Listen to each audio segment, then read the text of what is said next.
That's right, Buckeye Nation. Welcome back to the OHIO Podcast Monday Night Call-In Show with your host, yours truly, the Wildman, Chris Wilds, coming at you live and loud tonight, guys.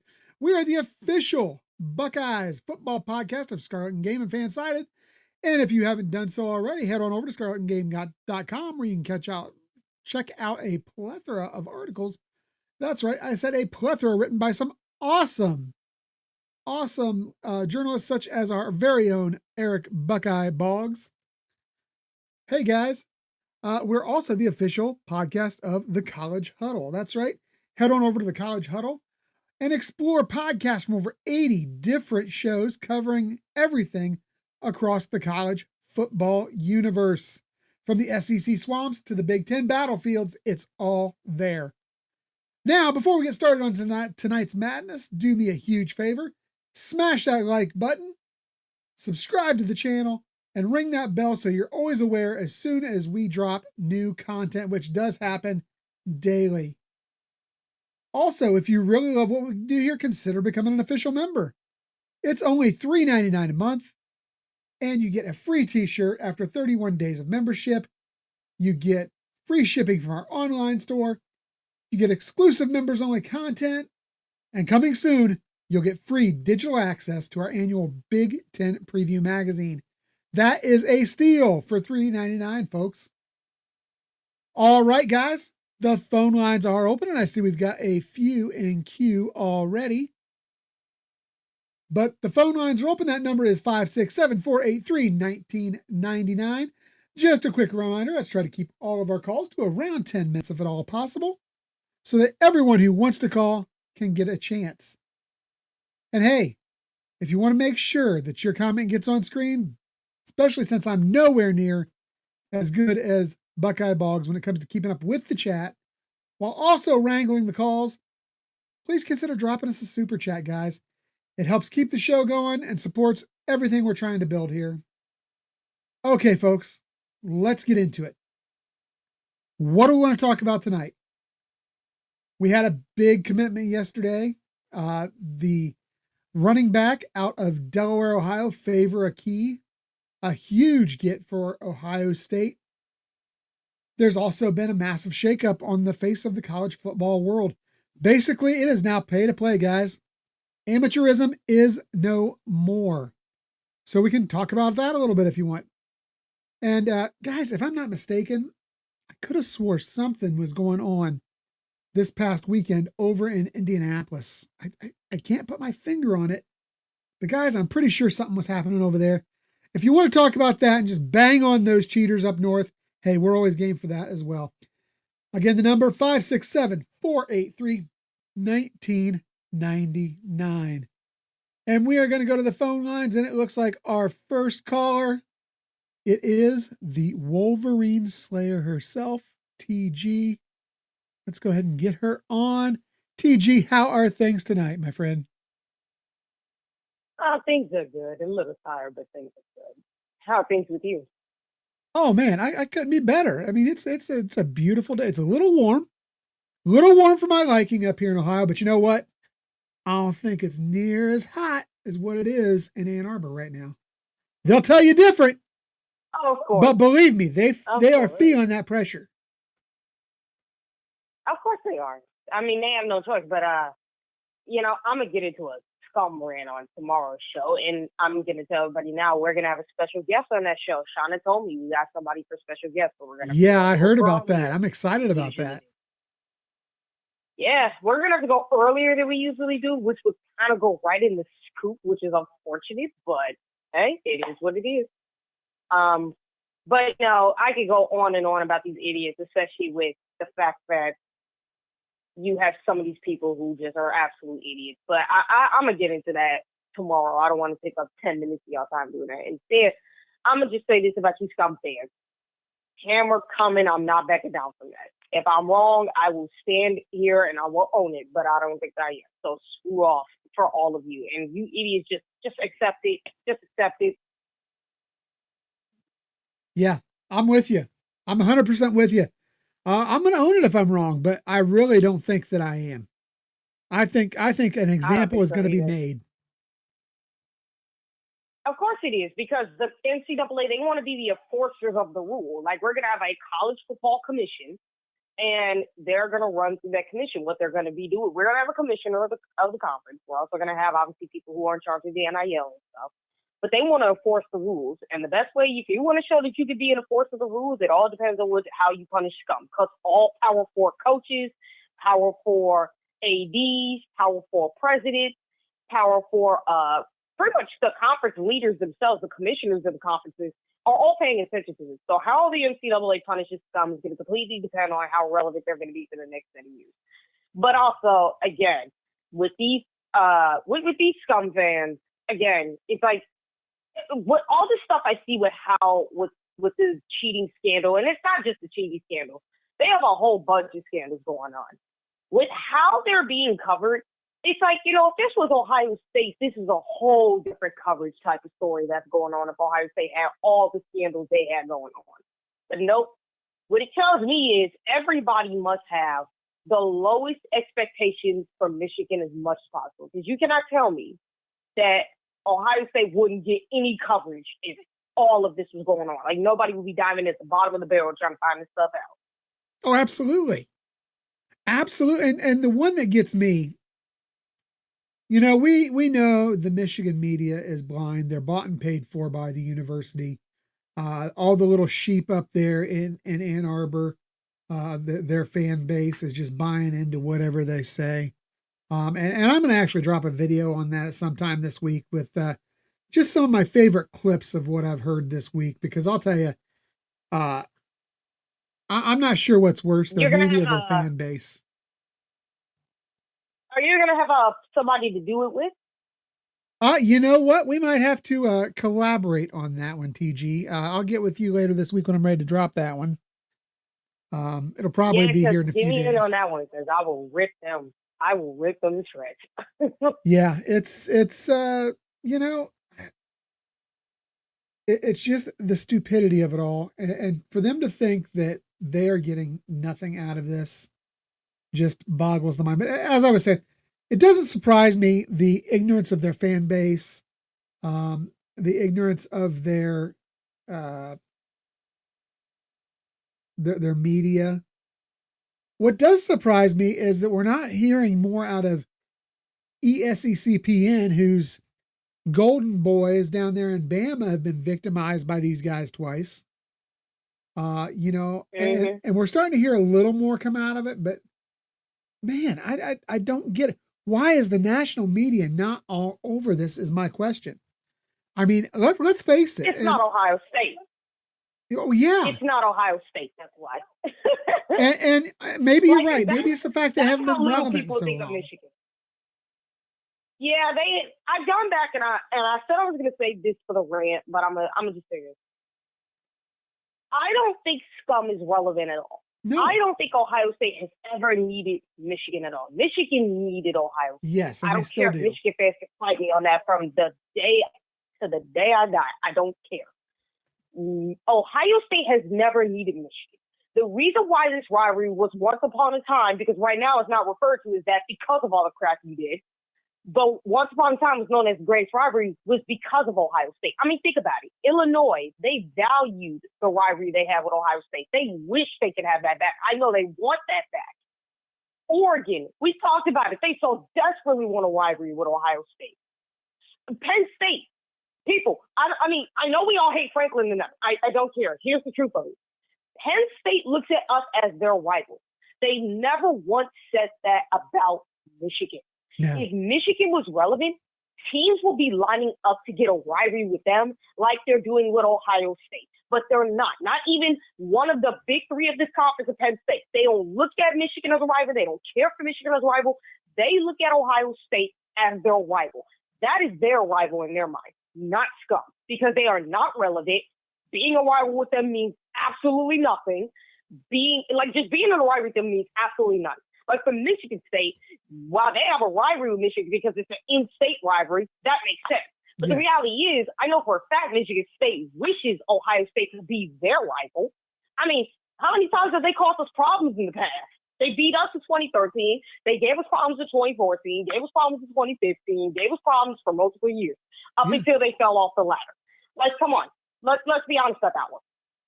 Yeah. Like, Michigan's not our true rival as much as we are. Like, yeah, they're our rival as far as how much we hate them. But the reality is, they're only relevant in this rivalry solely because of Ohio State. That's it, man. That's it. It's like you can't say that you're on the level of Ohio State. I don't ever want to hear anyone talk about Michigan being on the level of Ohio State, this, that, and the other. Like, no, they're not. Because if they were, you'd be talking about them. Because with the scandals that they're doing, if Ohio State was to do this would be nonstop coverage for the next 1, 2, 3, 4, even 5 years. This would be covered for a long freaking time. Oh, absolutely. Whereas with Michigan, you don't cover them the same way. You don't cover Michigan the same way. So no, if we're gonna look at Michigan as equals to us, first of all, they better start playing like it, and they better start acting like it. Secondly, you better start treating them as such. Yeah. With the fact that you don't touch me, you don't look at them as anything close. Like, let's be real, 8-5 is tolerated in the Michigan fan base. Kind of like for Iowa, where being 8-5, that's fine for them. It's kind of like Iowa in that sense. Just having a winning season or just a tie for a winning season going like 6-7, that's acceptable for them. That's not acceptable for Ohio State. They're not this elite program. They never have been. They've always been an irrelevant program, and the one thing that kept them relevant was this rivalry. If Ohio State decided to say, F this rivalry, F Michigan, we're not going to get in the rivalry with you anymore, it's done, kaput, we're done, Michigan will fall right into irrelevancy and no one would ever talk about this program again. I guarantee you that. Oh yeah, they would be the new Iowa or maybe Iowa's not a fair comparison. Iowa's more relevant than maybe they would be. Maybe the new Purdue. Oh, that's brutal. That's brutal. That's true. That's true. Let's be honest about that one. They be the new Purdue. They not the new Iowa. Here's the thing. Iowa is still more relevant than these idiots.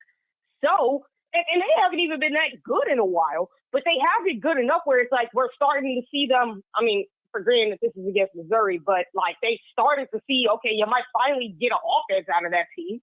But no, they're more relevant than these idiots. I mean, they've done more than these idiots in the past century.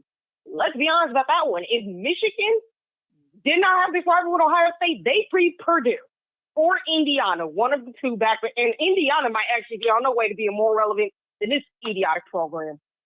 Well, much like Connor Stallions, Indiana had their 15 minutes of fame and is trying to extend it right now. And that is exactly what we saw with Connor this last weekend. Him out there trying to extend his 15 minutes of fame. That's all his little appearance was all about. Here's the difference. I actually think Kirk Cignetti is a legit coach. I agree. If he can keep it up at Indiana, I think that Indiana could be a good tier 2 team in the Big Ten. If he can keep it up, they would be a good tier 2 team. I really do. Connor Stallions is not more than a fake delusional scumbag who just absolutely is delusional. And look, he's going to do everything he can to endear himself to the scum fans because he wants to be seen as a Michigan man, which is not honorable whatsoever. So, like, get real. And like I said, for Michigan, if it was for Ohio State, like I said, you be Purdue, you be a freaking C, D tier, F tier program. That's where you be. You're your ceiling at that point pretty much beat the bottom of the B tier program. That's where you be. Yeah. Let me take a second here. I want to apologize to anybody who's catching this late who was trying to watch on Facebook. Our connection feed to Facebook is not working tonight. So hopefully you were able to find your way over here to YouTube and catch the feed that way. If not, we are also available, obviously, on X and Rumble right now as well.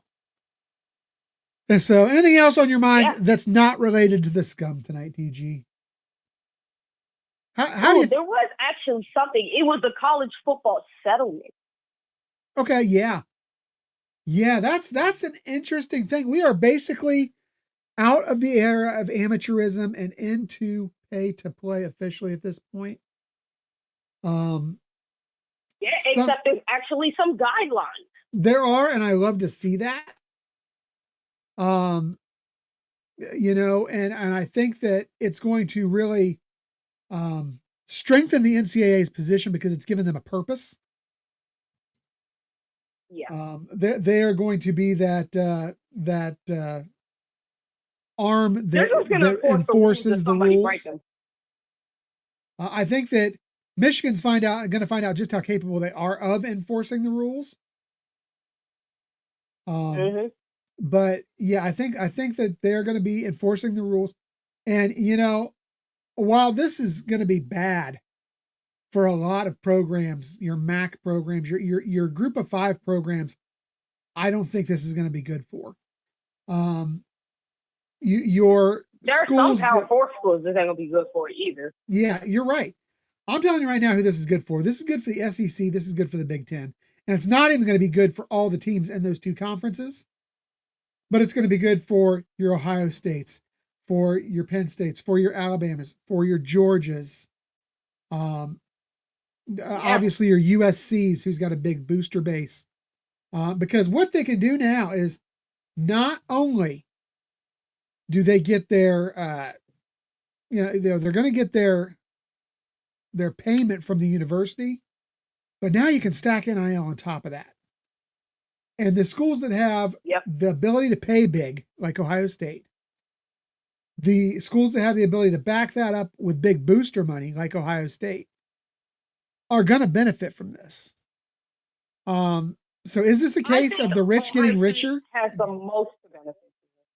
I think they have the most benefit from this. And I say that Ohio State does. And I say this because with NIL, you can't just throw, now that there's some rules or forces in place, you can't just throw money around like we've seen Oregon do, like we've seen USC do. Like, no, you have to legit recruit now.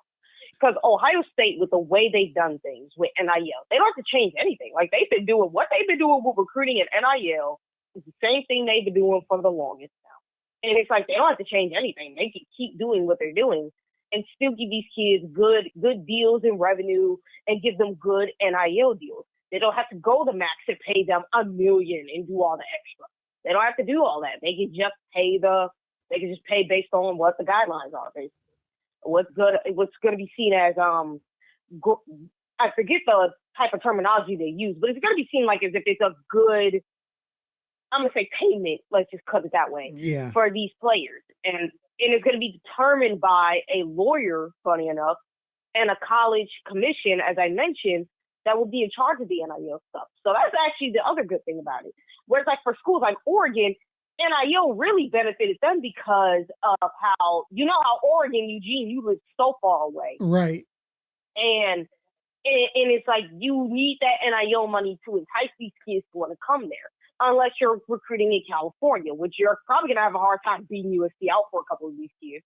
But you have to go down in the SEC and try to recruit these kids. You got to give them a reason to come up there. And their biggest reason for going up there was the money. That trumped it. Now Oregon is going to have to figure out how they're going to have to recruit from here on out. Yeah, it's funny Same with teams like Tennessee. Like now you're definitely going to have to, whether you like it or not. Yeah. And it's funny you mentioned during this that the lawyers were big beneficiaries. I was reading a CBS Sports article today, and they talked about just that. One of the winners in this was the billable hours. Obviously, they're going to get the lawyers are standing to walk away from this with nearly a half a billion dollars in settlement cash just from this settlement. Right. The lawyers who did this, the class action suit, and then you've got lawyers going to monitor. So there's more billable hours, and now that we are officially in pay to play, we're only a short time away from agents and unions coming into college football. TG, I'm sure of that. And what's real? So what's real good? It's like the lawyer they got in charge of this is actually qualified to do it. Yeah. Like, but that's great. That's what the problem is. The NCAA is doing all the right things, and they're doing it about 10 years too late. At this point, this settlement has the NCAA really doing the right things 10 years too late. It's really because they didn't want to. They did not want to pay players. They really do not. They tried their hardest to fight back against this, and it just didn't happen. Like, nope, the players won out in the end. So now you're going to have to just, deal with it. All right, TG, I got a full bank. When they try setting guard. even when they tried to set, guidelines, I mean, listen, you saw how that worked out. So. Yep. Well, hey, I got a full bank of calls, TG. Give me one parting thought before you are done for the night, and we will. And let me know. I don't know if we want to. Are we going to announce who your special guest is for tomorrow? Are we when gonna? Eric puts the call it up, or maybe Sean will announce it. You can ask him to if he wants to. Okay, sounds good. But make sure you guys check out the Buckeye Lounge tomorrow night, special time, 7:30 p.m. right here on the OHIO podcast channel. And they have a very special guest that I think I personally am excited to see this show tomorrow night, TG. I'm very excited about this. Yeah, I know you are. So, I know you are, especially with who the guest is. Yeah. All right. So, TG, you have a great night. OH. IO. Go Bucks. Buckeyes. That was our favorite Wolverine Slayer, TG. In the queue next, looks like we have Tyler coming up. Thank you for holding, Tyler. How are things tonight, sir? Chris, what's happening? I'll give you an impression. Hit me. Who am I? I'm on a beach right now. Are you in South Florida? Are you having a milkshake? No. I got a bunch of chickens. I didn't show up to the NCAA court hearing. Are you being Jimmy? Are you being Jimmy? Jimmy don't care. Jimmy made his escape. Jimmy don't care. He's not a Michigan man like their buddy Connor. Yeah. Heard that, Chris. I want to say, what exactly makes somebody a Michigan man now?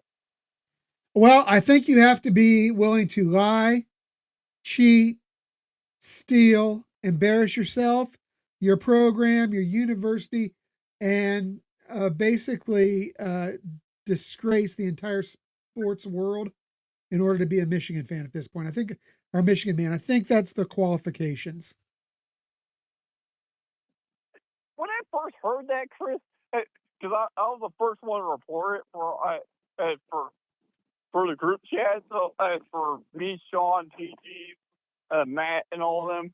Yeah. Lacey, and then so I was like, oh, Tyler, hold your thought. Tyler, can you hold your thought there for a minute? By the way, I'm glad you mentioned Lacey because I forgot to get with Eric before he left. Lacey was the winner of our prize last week here on the call-in show. So Lacey, if you can, I believe that you have me on X. If you can drop me a DM on X with your address where I can send out your prize for the best call last week, I would appreciate that. Sorry about that, Tyler. I just wanted to get that out before I forgot. Oh, no problem. Congratulations. But I just got, like, I first saw that. I was like, this can't be real. I was like, that excuse is so Michigan. I was like, this can't. And I was like this. Connor shows up, and I was like this. So Connor shows up, but Harbaugh doesn't because he don't want to. He wants to tend to his chickens. He wants to bring them to the beach. I'm like, nobody ever thinks something like it. Like, you had to be like, you had to think of an excuse that deranged of an excuse to actually make up that lie, make up that excuse saying, hey, I don't want to show up. Yeah. Like, just say, I hate Michigan. Just say it. Harbaugh, you hate Michigan. Or just admit the fact that you don't want to go in front of a board of inquiry and have to tell the truth. You don't want to have to go face the consequences of what you did. Be man enough to at least own it. So, yeah, I'm with you, Tyler. That's just out there. It's embarrassing. It is. It is. So real Now, quick. the other, Yeah, go ahead. Yep. Go ahead with So, your thought, Tyler. I'm sorry. the other thing that I did not understand with this court hearing too was, so Connor shows up and he dresses up in a suit, and he already looks defeated going into the courtroom. He looks sad. He looks like, and I know, and Eric mentioned this today on his video that he posted. Why is it that Connor always shows up to all these NCAA like he has a documentary. He goes to the court. Do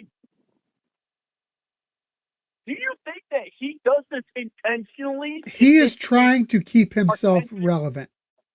He got his 15 minutes of fame. This isn't about him being a Michigan man. This is about him being a narcissist who has to stay in front of the camera and have the light on him as much as possible. That's what the cheating scheme was about. It wasn't about winning football games. It was about his narcissism. Yes, for the other coaches, and I'm going to say it right now because I'm going to call them out. For the players who knew this was going on, and there were players who knew this was going on, I have no doubt. Can I prove that? No. Is it etched in stone? No. But there were players who knew. J.J. McCarthy insinuated as much that he knew. He didn't admit it, but he insinuated it.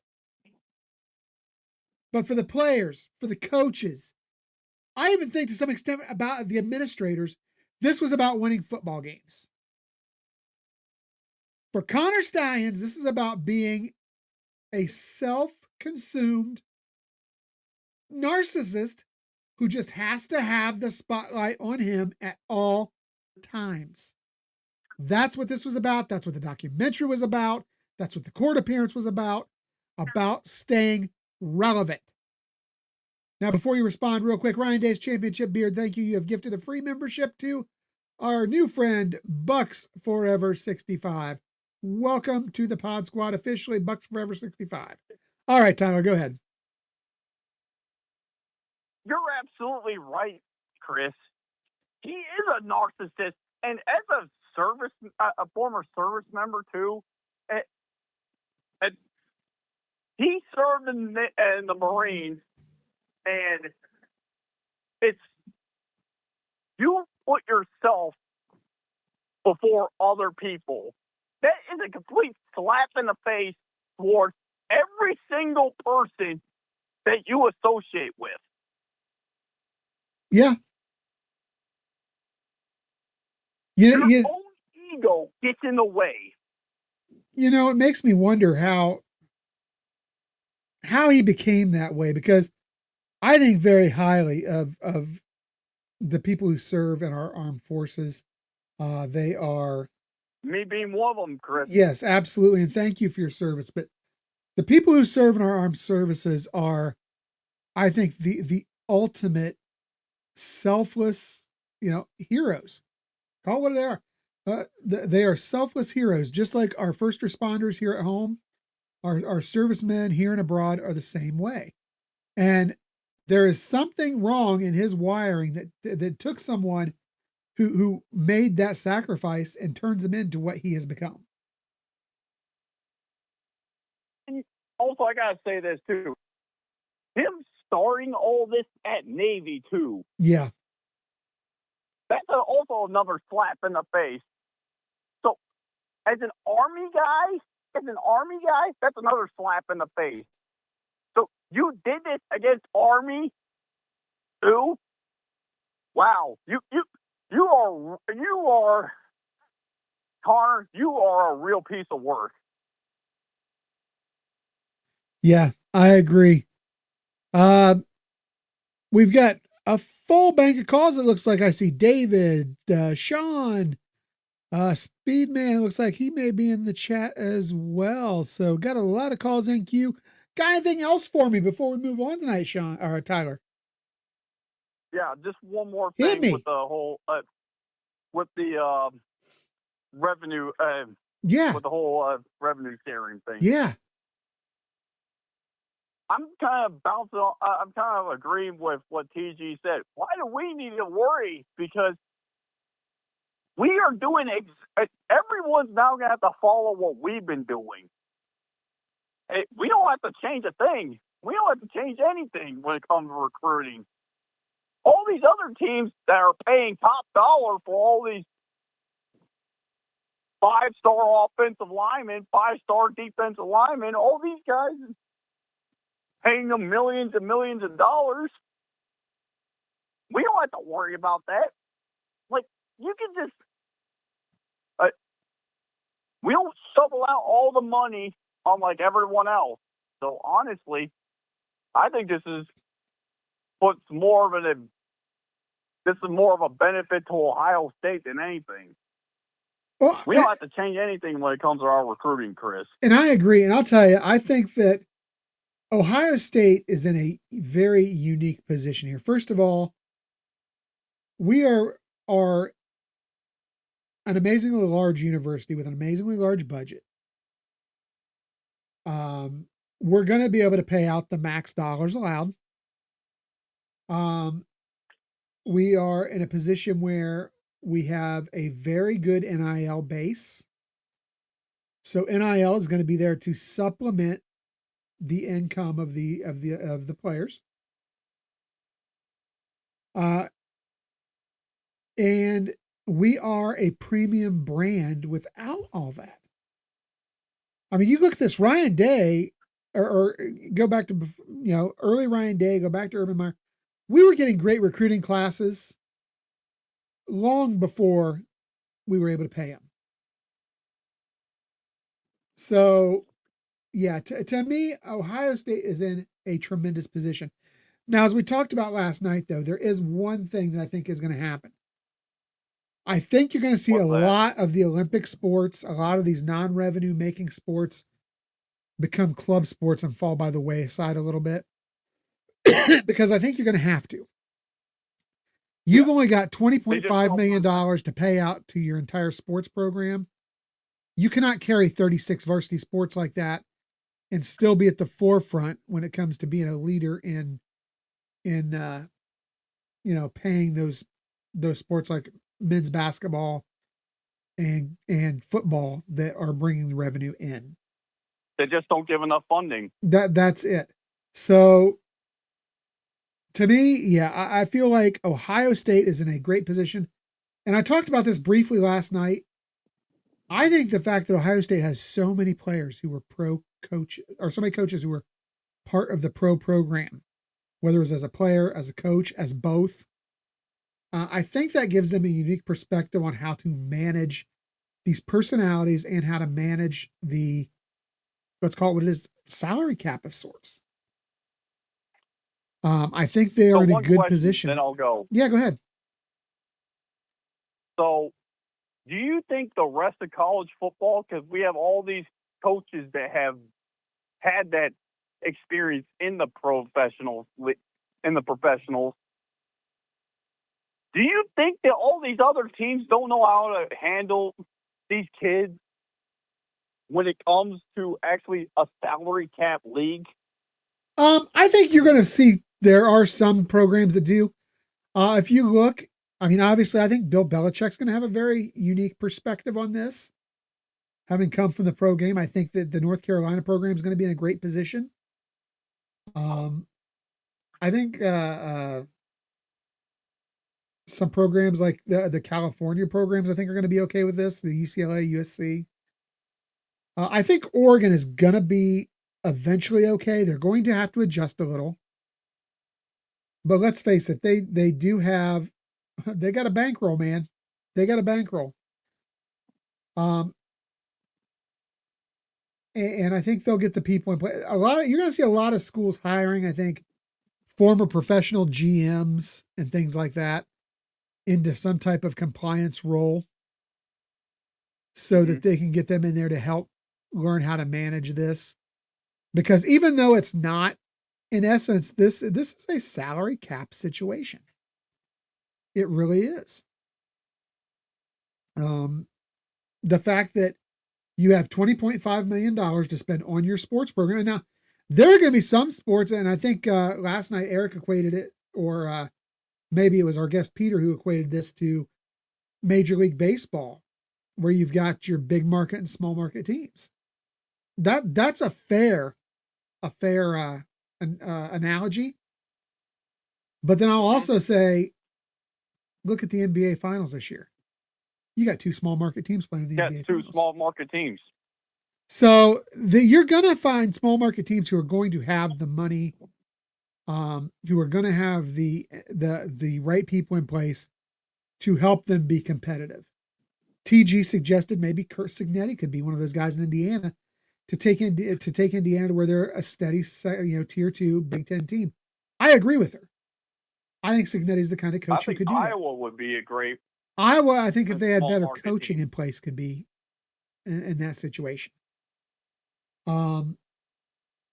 Nebraska, I think, has the potential to be in that situation. And you talk about Matt Rule, there's another guy who's got some NFL experience. So who knows? All right. Well, hey, Tyler, I got to go. I got a full bank of calls. I appreciate the call tonight, brother. Have a good night. OH. All right. IO. Go Bucks. Go Bucks. All right. Moving on. I think we might have David on the line next. Let's see. How are we doing tonight? Hola. Are we there? Hello. All right. I think we have a caller not on the line at the moment. I'm going to go ahead and drop this call for now, but you know what? If you want to hop back in the queue, I will try to bump you up if you call back in. All right. Next up on the line, we have the Speed Man. Well, maybe. Let's try it. Are you there, Speed? What's up? What's up, brother? What's happening, my man? Hey, dude. We keep on hitting these recruits, man. Oh, yeah. Looking forward to the next few committing over the summer as well. You know, gee whiz, man. I love Carlos Lachlan so much. He is a killer. He's bringing it all. Oh, man. Gosh, this guy's on fire. Favor Akey, I think, is a great addition to this room. I mean, you're talking about a kid, and I'll tell you, for me, I really like him because he's a physically imposing back. I mean, he's not huge, but I mean, you're talking about a kid who's what, 6 foot tall and about just under 200 pounds, I believe. He's got. He's 6'3", I think, actually. Is he 6'3"? 10'9" in the 100. 195. Yeah, 10'9" in the 100. So got explosive speed. He's a great. I think he's a great one cut back. He's just going to hit that hole, make his cut, and go. Very physically gifted kid. I'm so excited to see what Carlos Lachlan does with this guy. And like you said, the hits just keep coming. I think we're going to be in for a big, big summer of recruiting. I believe right now, according to 247, we sit at 4th overall in recruiting. But you know what? Yep. That's not going to last long. There's rumors out there of a flip with JJ Perez. There's talk of Aaron Thomas. I've heard talk about Drew Evers, Kahari Wilder, all kinds of recruits out there that I've heard great things that we could be seeing some of these guys commit. And I'm telling you, I feel like Ryan Day is on the verge of doing it again. Real quick, let me throw this out there. The Doodah Man, $50 super chat. Thank you so much, sir. Says, loves the show. Keep bringing it, Wildman. I'm going to keep bringing it. In fact, this week I'm bringing it twice as I am covering for Eric. Somebody asked earlier, what's going on with Eric?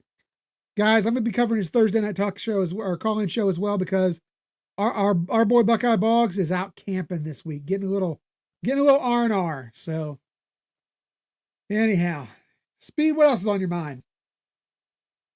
Well, I was just going to elaborate just a little bit further on Yeah. if he gets to be an early enrollee, imagine what Coach Mick can do our with him. strength coach and Coach Mick. what's that? Coach Mick, yeah. Yeah. Coach Mick is going. Woo. I can see that kid. That kid may be being at 225 least by the 210 time the by season fall. starts.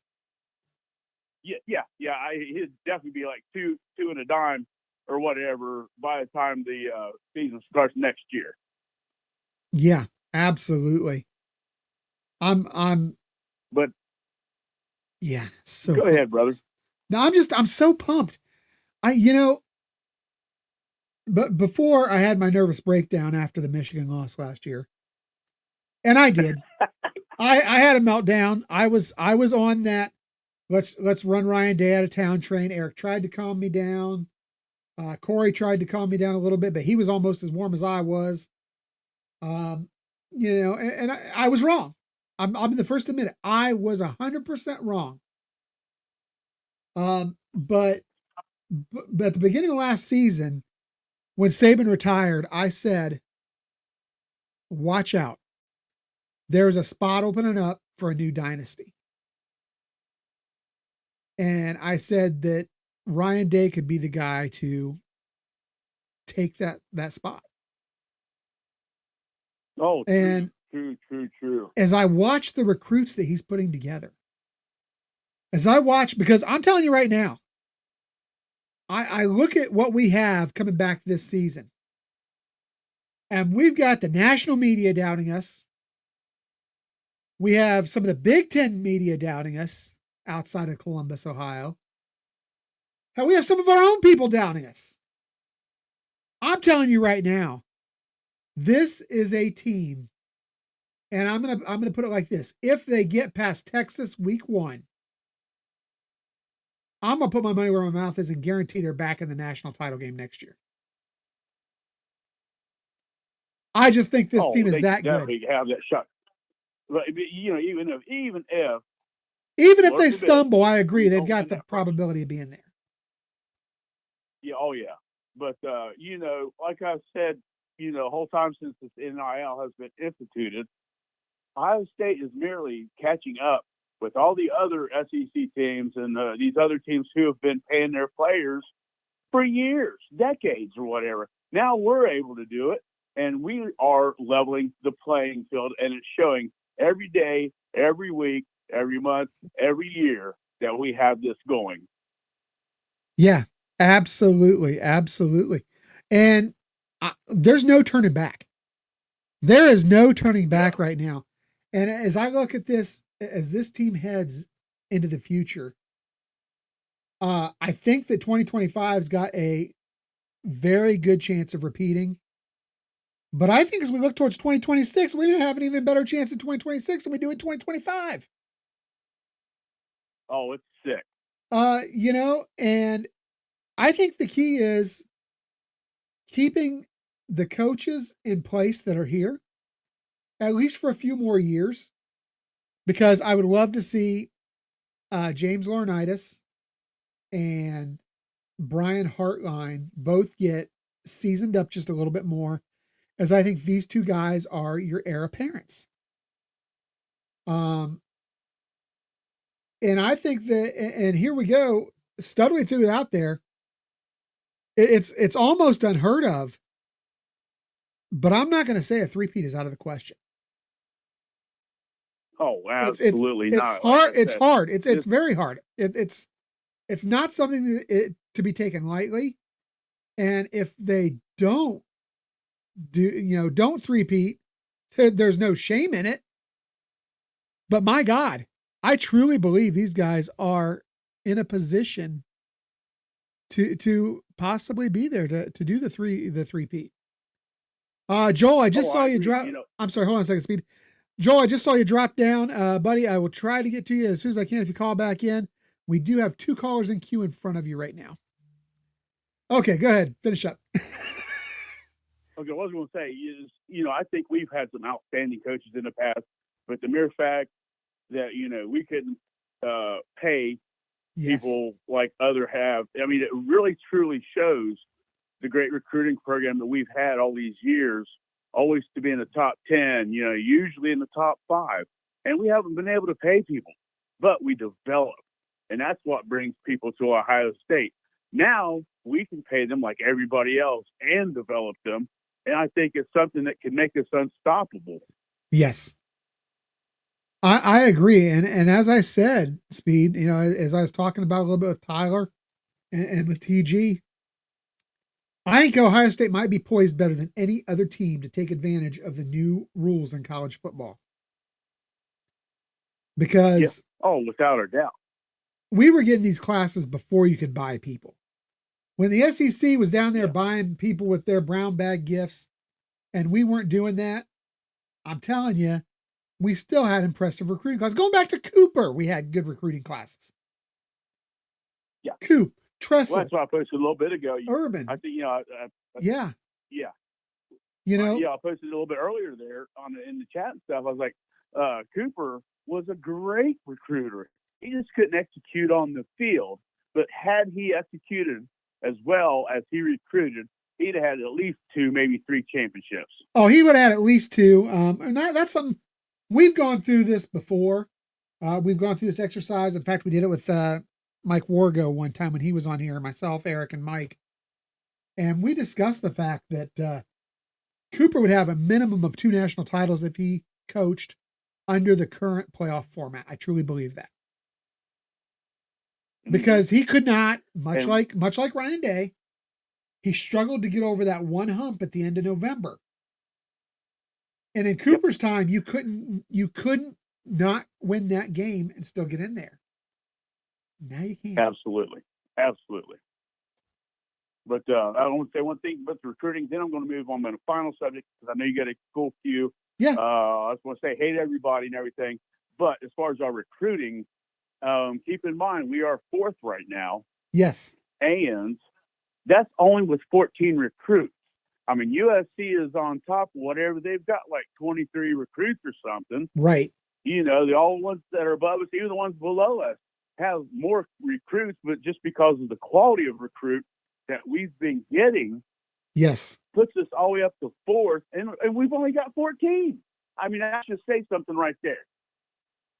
Yeah, absolutely. And I mean, if you talk about it, and I don't have the number in front of me, but you look at the average rating number on the recruits, and that usually tells you more than the actual where you rank in the class.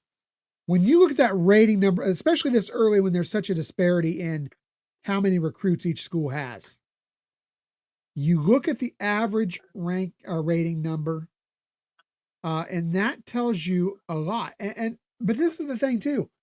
These rating systems suck, man. There's no other way to put it. They suck. These guys can be bought and paid for.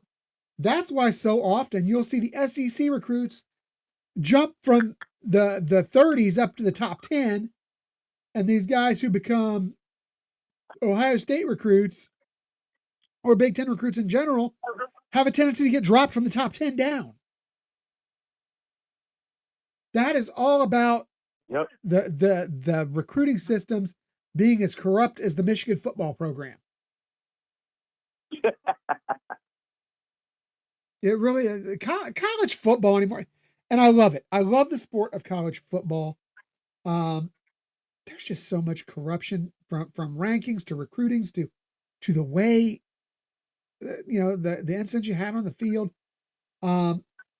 That's why I'm so, you look at all the arrests that some programs have.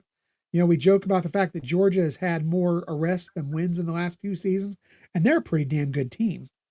So that tells you something right there. Yeah. I feel very blessed that Ohio State not only has a national championship program, but they've got a clean program.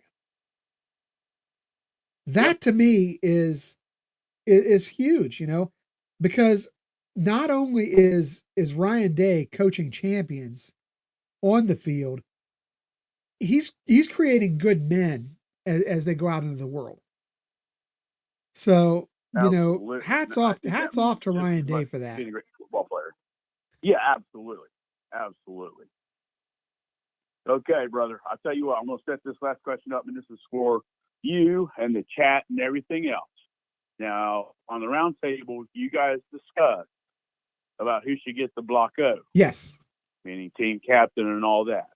And there was also discussion, of course, Caleb Downs, possibly. A couple people mentioned them. And he's an outstanding player. He's an outstanding Buckeye. But do you think anybody who didn't go to Ohio State originally, meaning they came to us via the transfer portal, do you think anybody like that could earn the block O, or will it always be someone who openly committed to us in the first place and has been a Buckeye the whole time? I think what it's going to be is I think you could see somebody who's a transfer get it. I think there's going to be some criteria. One, it's going to have to be somebody who plays at a level like what you see Caleb Downs play. But also, I think it's somebody who has to have transferred and be in the program for a minimum of 3 years. It's somebody who's going to have to stick around to be a senior. That's something you're probably not going to see out of somebody with that ability.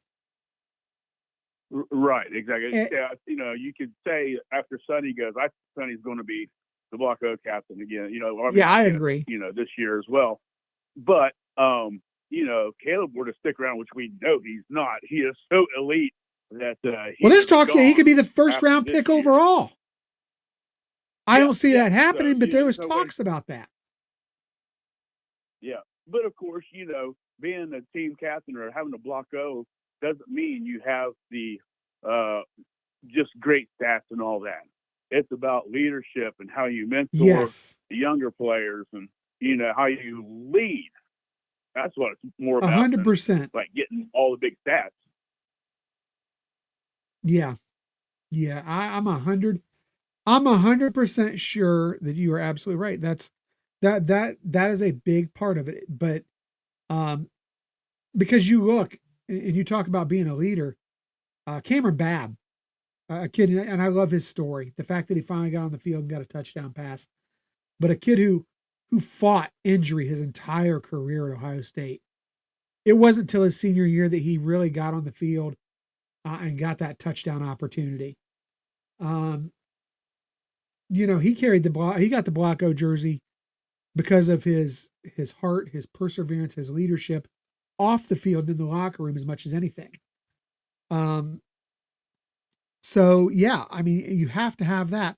And then the other thing is, I almost feel like in order for somebody to get it who did not start at Ohio State, I think you need to transfer and be there 3 years. I think you probably also have to be from Ohio. So I don't know that a Caleb Downs would ever get it. As great as he is, and he is great. He is the best defensive player in the country. Hands down, no argument. He's the best on our team. He's the best in the country. I'm not going to dispute that. But like you said, it's more than just what you do on the field. That is an honor bestowed upon someone to celebrate the legacy of Bill Willis, and I think that Ohio State takes that very seriously. Grandpa Buck, if you remember right, in one of the early ones was offensive. Thayer Mumford won or was awarded the block O as an offensive lineman. However, the offensive linemen typically, I guess, will not wear the block O jersey itself. They will wear a patch on their jersey. So that's just something to keep in mind. And as far as you're talking about defense, Jonathan Cooper also won the block, or I guess he keeps saying won, was awarded the block O jersey as a defensive lineman. So we have had a couple linemen win that. Eric had said maybe Hensman, for what he had endured and how he has persevered, would be worthy of that. And I don't disagree with that. I just feel like this is Sonny's year. Yeah. Well, I think to kind of extrapolate a little bit more on transfers being able to maybe attain or be awarded the Block O, I'm thinking maybe if they were like a true freshman at their old school and maybe was able to like redshirt or something. Yeah. I don't know, for whatever reason, but then he would still have all of his years of eligibility left. And he came to Ohio State to actually play football and does well and excels in the leadership role and, on and off the field. I mean, there's a slim possibility, I think, but I think it's just going to be kind of always going to the players that are, committed to Ohio State from day one, like Jeremiah Smith, Yes. everybody tried to get him to clip and this, that, and the other for 2 years, it seemed like an eternity until he finally, pulled the trigger. And to see Ryan Day's reaction when he was first told, and he was just kind of that was one of the best there pressers I've ever seen. I love that. That press conference is Yeah. going to be one of the best in Ohio State history. It really does. Absolutely. And, that just shows how much that he truly cares about his players, his program, his culture, and all that, because he knew that Jeremiah Smith would fit in great with them, not only because he's a spectacular athlete, because he knew what kind of young man he was getting. And hats off to Brian Hartline in that as well, because let me tell you, Brian Hartline, man, what can you say about this guy? These kids that he recruits are consummate professionals, extremely well-rounded, intelligent, well-spoken, humble individuals. Humble. And my goodness, I mean, all he does is produce first-round draft picks. Yep. I mean, Brian Hartline, and let's just call it what it is. The coaching staff in general, we've seen Coach Locke's getting hot right now. We've seen the new offensive line coach get in there and immediately jumped in and got his feet wet. We've seen, I think Larry Johnson, I think we're going to see some things happen for Larry Johnson in the next few weeks. I really do.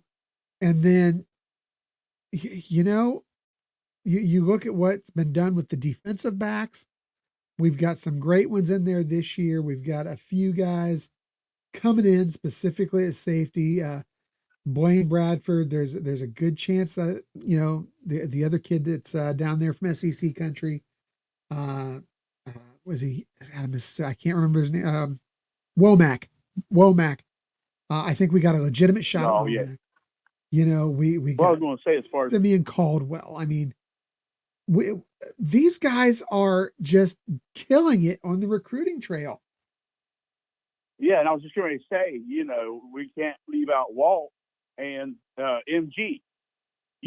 I mean, they're along the same lines. I mean, got Caleb Downs to come up here, and oh my gosh, I mean, I don't know who to call the heir apparent on the defensive side, because Laurinaitis obviously is Buckeye through and through, but Tim Walton and Matt Guerrieri, man, they've been outstanding coaches, mentors, and developers as well.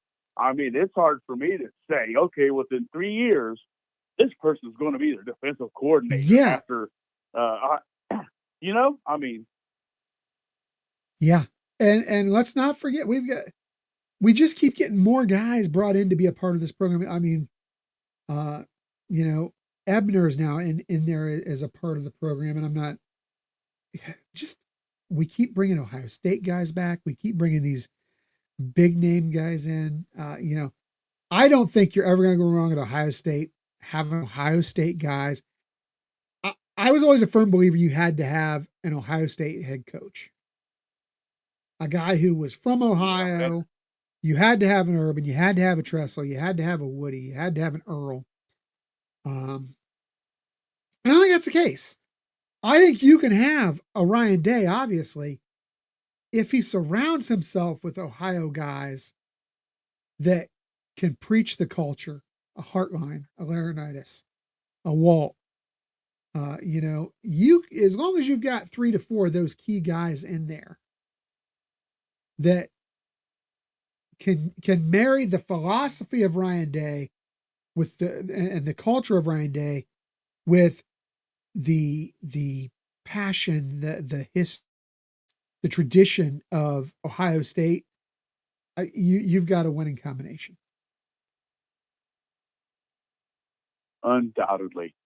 And brother, I'm going to let you go. Like I said, I know you got a bunch more callers. And yeah, I got 3 more in queue right now, and the lines will be open as long as people are calling. So, all right, man. You have a good night.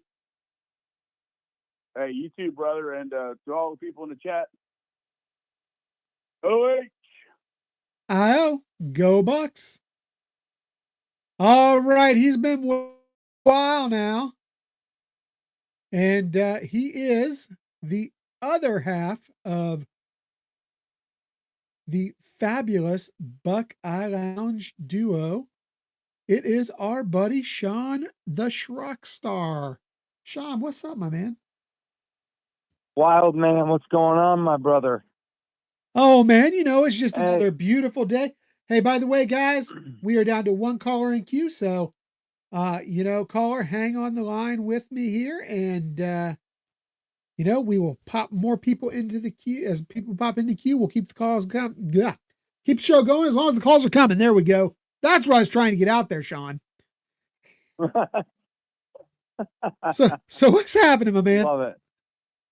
Hey, first thing I want to do is there's a special shout out I want to give. Didn't realize this, but yesterday was our buddy Matt Rogers. Screen name was ZZM. Yeah. Yesterday was his birthday, and a few months ago, might be even a little longer than that, we lost him. So I want to give him a shout out. Happy heavenly birthday, ZZM. I know a lot of people in the chat, we really miss him, and he was a big part of our community, and just not the same without him. So yeah, absolutely. But on a happy note, we got a big show tomorrow, and I want to let everybody know we're starting at 7:30.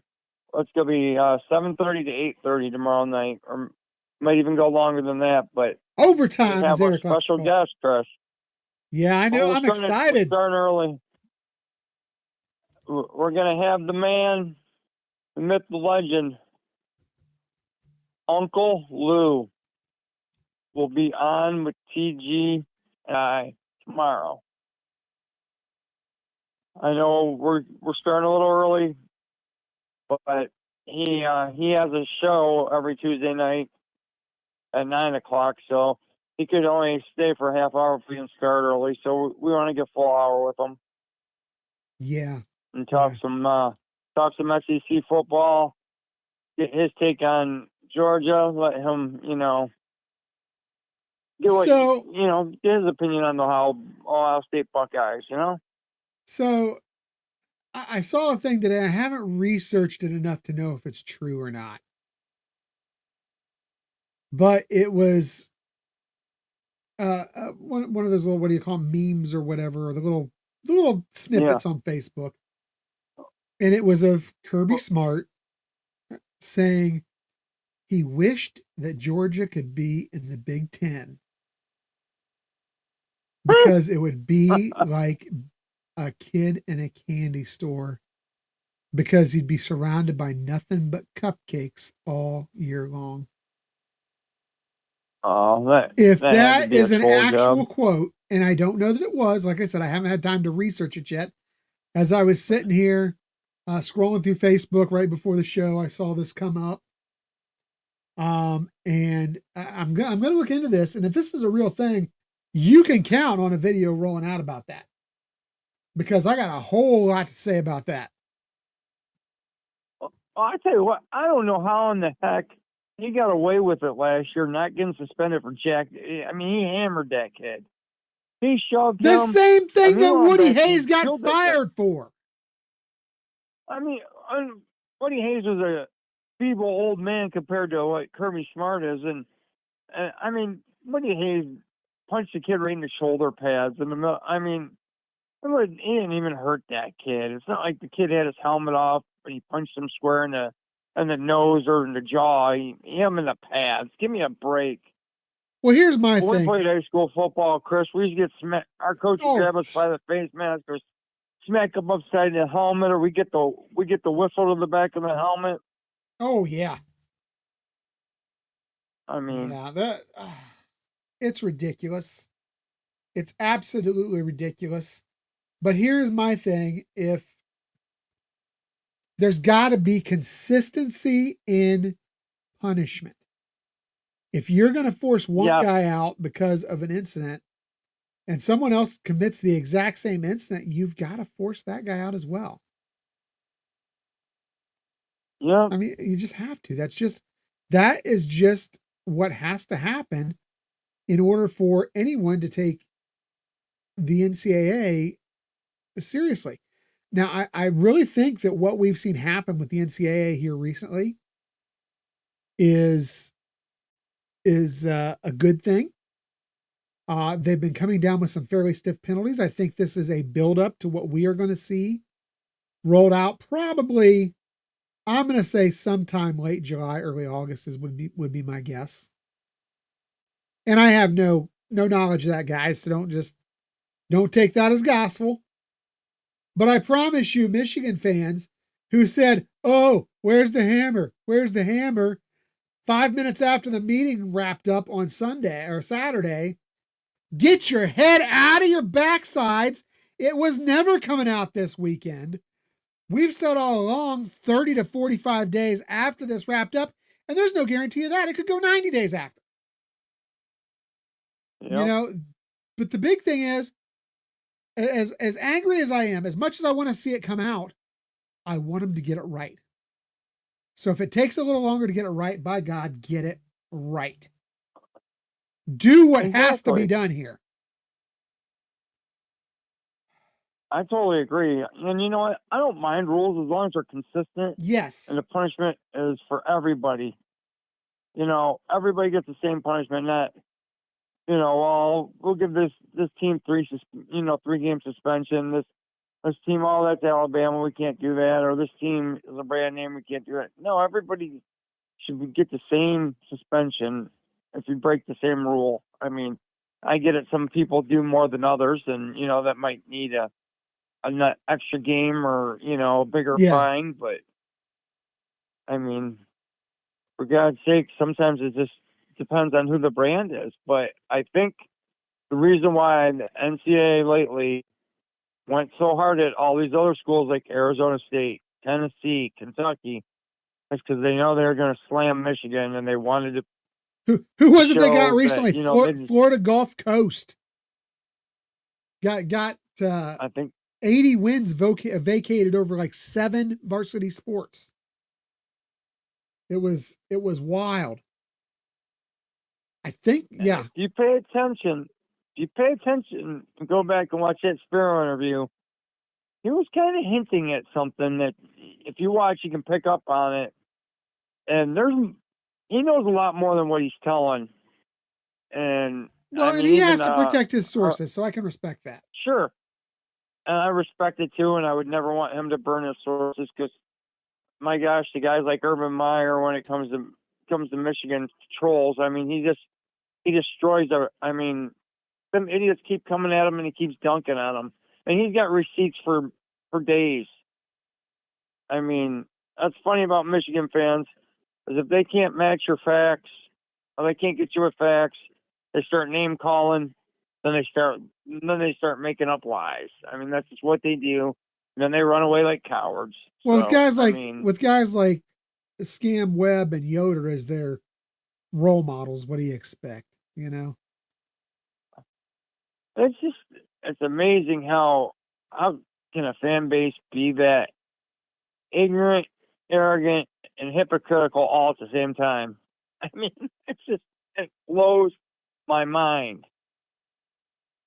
Yeah. How arrogant, it's that arrogance that's going to do them in, Chris. It is. because they It think they're 100% above. is. They think they're above it. They think they're above the punishment.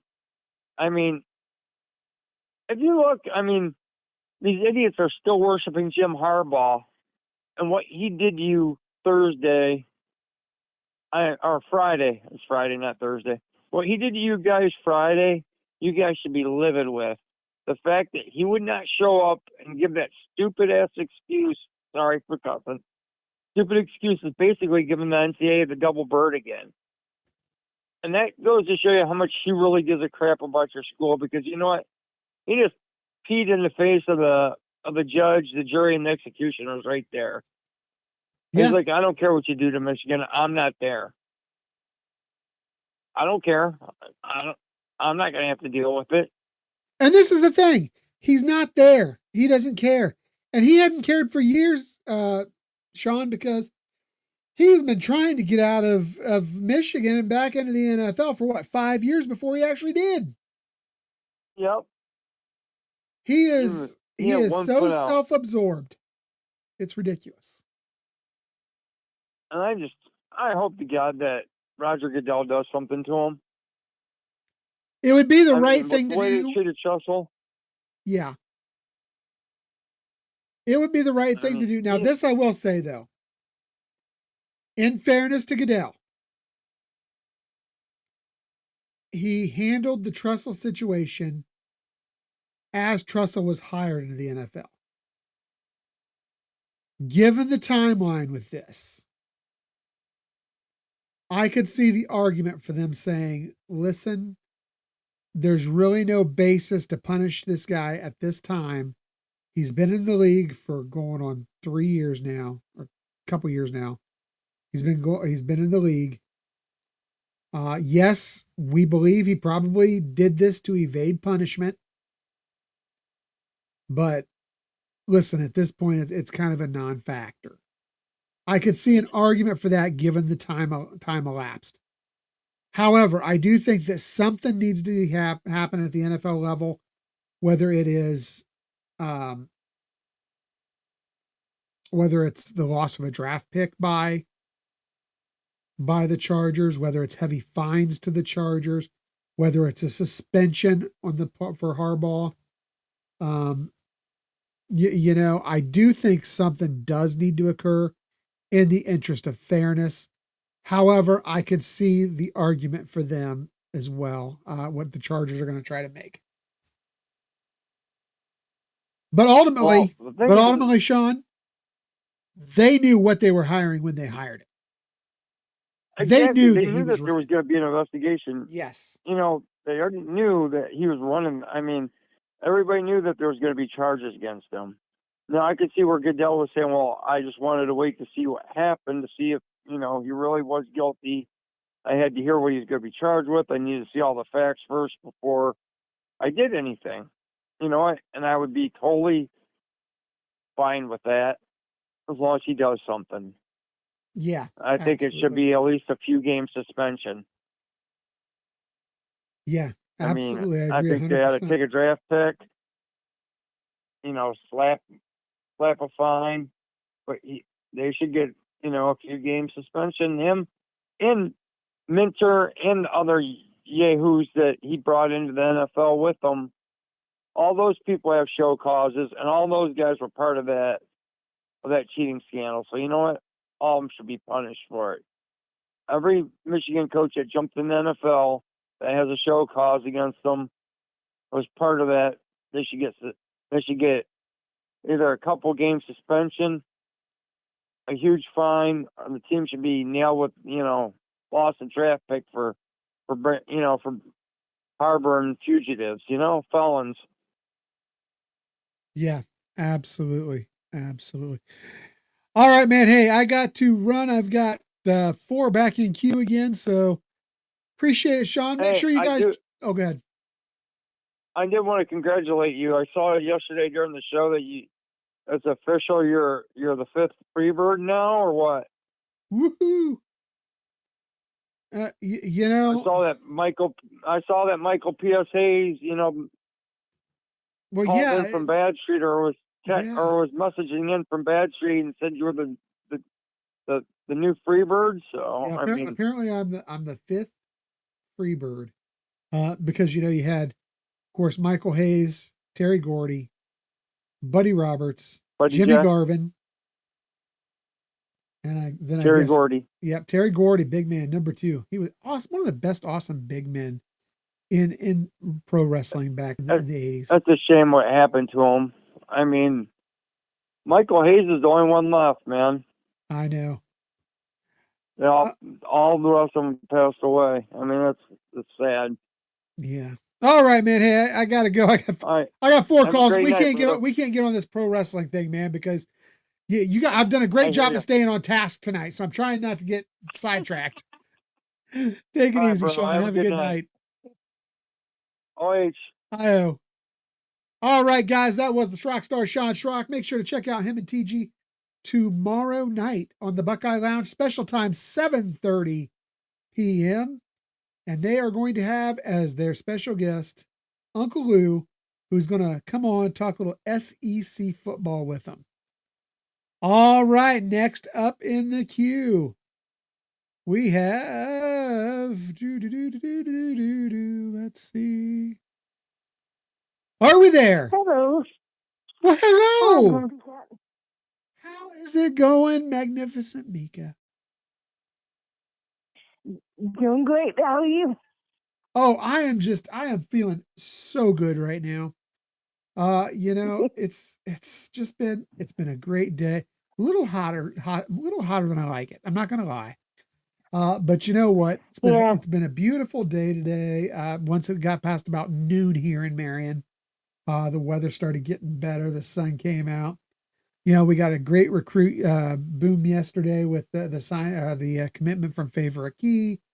I think Ohio State uniquely poised to fully take advantage of this new pay to play / NIL structure.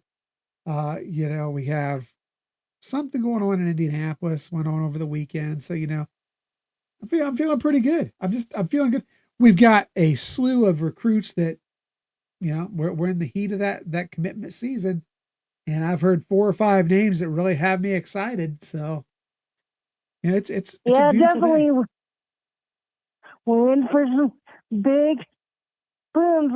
I get the feeling it's coming. Yeah, and I think it was Terry mentioned earlier in the chat that there is a boom that is poised right now, if I'm not mistaken. And I don't know who it is. I don't know. Is it possibly coming as soon as tomorrow? I don't know. But I think one's dropping soon. Yeah, this is. And I think we're in for a bunch of them in a row. So keep your eyes open, guys. It's coming. So if you had to guess, I think some of the popular names that are being mentioned is possibly a flip by JJ Perez. Aaron Thomas. I think JJ flips. Aaron Thomas is one that's been talked about. Drew Evers. Who do you think is the next one to fall? I think JJ flips. For sure. I don't know if he'll be the next one, but I think he's going to flip for sure. Yeah, Florida doesn't feel right for me for him. I mean, he's a Glenville kid, and we have great connections to Glenville through the Buckeye program. Glenville, of course, Ted Ginn Sr. coach there for years. You had Teddy Ginn Jr. came out of there, Troy Smith. I mean, we could go on and on about the prospects that have come out of Glenville. And, I think he's a little underrated. I watched his footage and he feels underrated to me as a 3-star guy. He's very underrated. Yeah. Normal people that size don't move the way he does. Yeah, 6'4", 360. That's a big boy. Yes. And he camped for us today. Yeah. And you don't do that if you're not considering being a Buckeye. So I think he flips. Yeah. I agree. I agree with you 100%, Mika. So what's on your mind tonight? I know you've got some great morsels for me.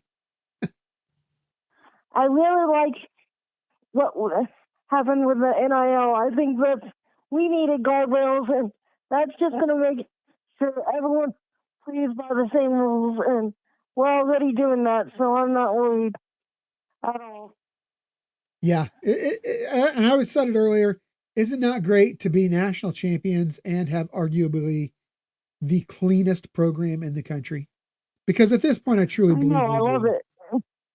You know, and it's awesome. And the fact that no one gives us credit for it just irks me.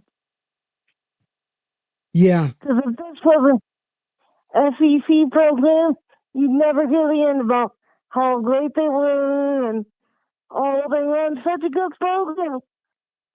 They're crickets from anybody but us. Yeah. Yeah, I agree. And it drives me nuts. Yeah. But that's okay. Because go ahead. We're national champions and they can't change it.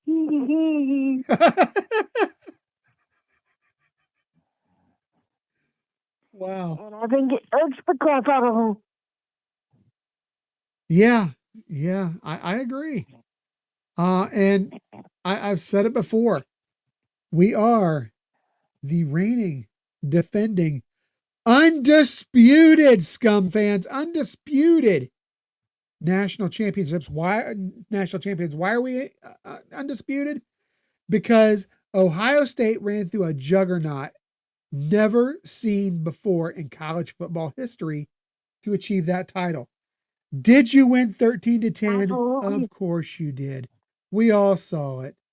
Nobody's saying that you guys did anything illegal to win this year, although you probably did. But nobody's saying you did anything illegal to win this year. But what we are saying is, so what? We're the champs. So if you don't like it, we got 2 words for you.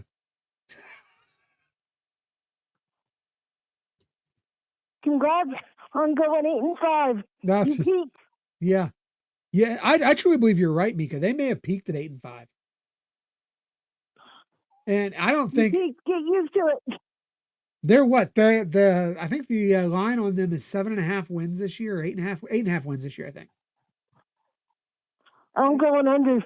I'm taking the under. I'm taking the under on that. I think they vastly put too much on this freshman they got coming in to try to be their savior. This is a team in chaos. You know what this team's going to remind you of?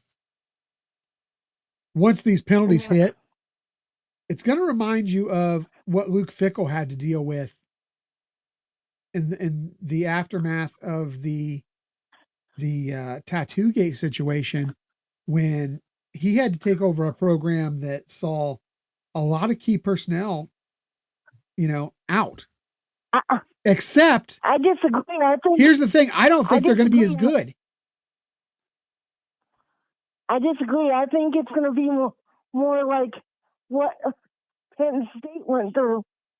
That's very possible as well. I think they're going to lose everybody with any chance of getting on the field. Like, they are going to bolt. If they are allowed to go, they're going to go.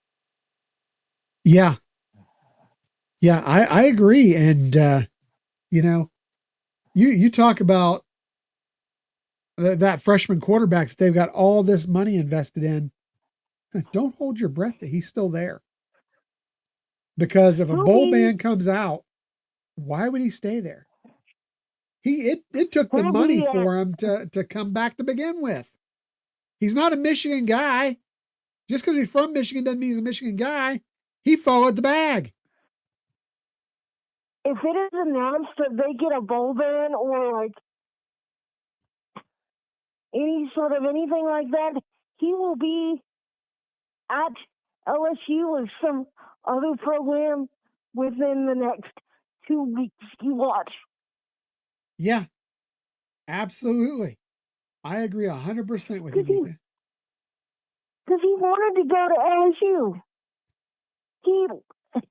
Everyone knew he wanted to go to LSU, and he only committed to Michigan because they made him a bigger offer. He will be at another campus within the next 2 weeks after they tell us what the punishment is. If it's bad, and it should be, and I think it's going to be, he's not going to stay there. And I don't blame him. And I don't think Jaden Davis is going to stay there either. Yeah. Yeah. They might keep, what's his name? The Warren Davis or Davis Warren. the Davis Warren. He might stay. He seems like that kind of kid, but the other two bigger guys, I think they're gonna go. Yeah. Yeah, I don't disagree. And forget your recruiting class if this happens. Because your 2026 recruiting class is in the toilet. It's gone. So I think they're gonna lose Jordan Marshall. I think he'll be gone. They're gonna lose a ton of guys. yeah. All right, Mika, I've got a few callers in queue. Yet you have anything else for me before we go for the night?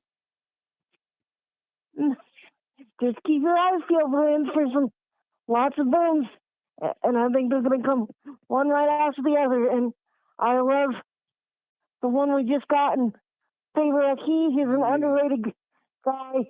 He's awesome. If anyone doesn't believe me, go check out his film. He's a great pickup, and he's old, but I can't wait to see what he turns into. Yeah, I agree 100%, Mika. Hey, thanks for calling in tonight, Mika. You have a great night. OH. No problem. Go Bucks. That was the magnificent Mika. I currently have two more callers in queue. One of them is a living legend. That's right. We have next coming up in queue, we have Ray on the line. Ray, how are things? Chris, remember I talked to you last Monday about people going down there and raising hell? Yeah. Did anybody go down there from Ohio? I have no idea. Sadly, with my work schedule, there was no way I could do it. But I don't know who did. You know who I do know showed up? Connor Stallions. Yeah, I know. That's what I was going to talk about. That scumbag can get in there to those meetings, and we can't get a damn word out of there. I can't believe all them people that were there for that meeting. I heard athletic director was there, the new president was there, two or three other people. I can't believe all them people that one of them from Michigan side doesn't leak out something what happened in there. They don't want it known. They don't want it known what happened in there. As I look at this, I mean, really, you think about this, they're now in a waiting game.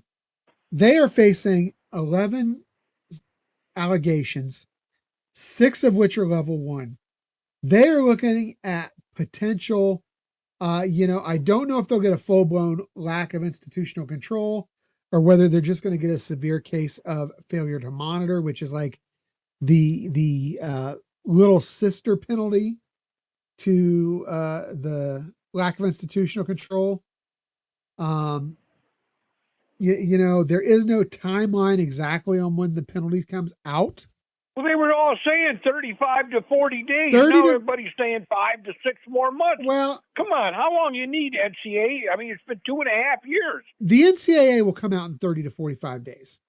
I truly believe that.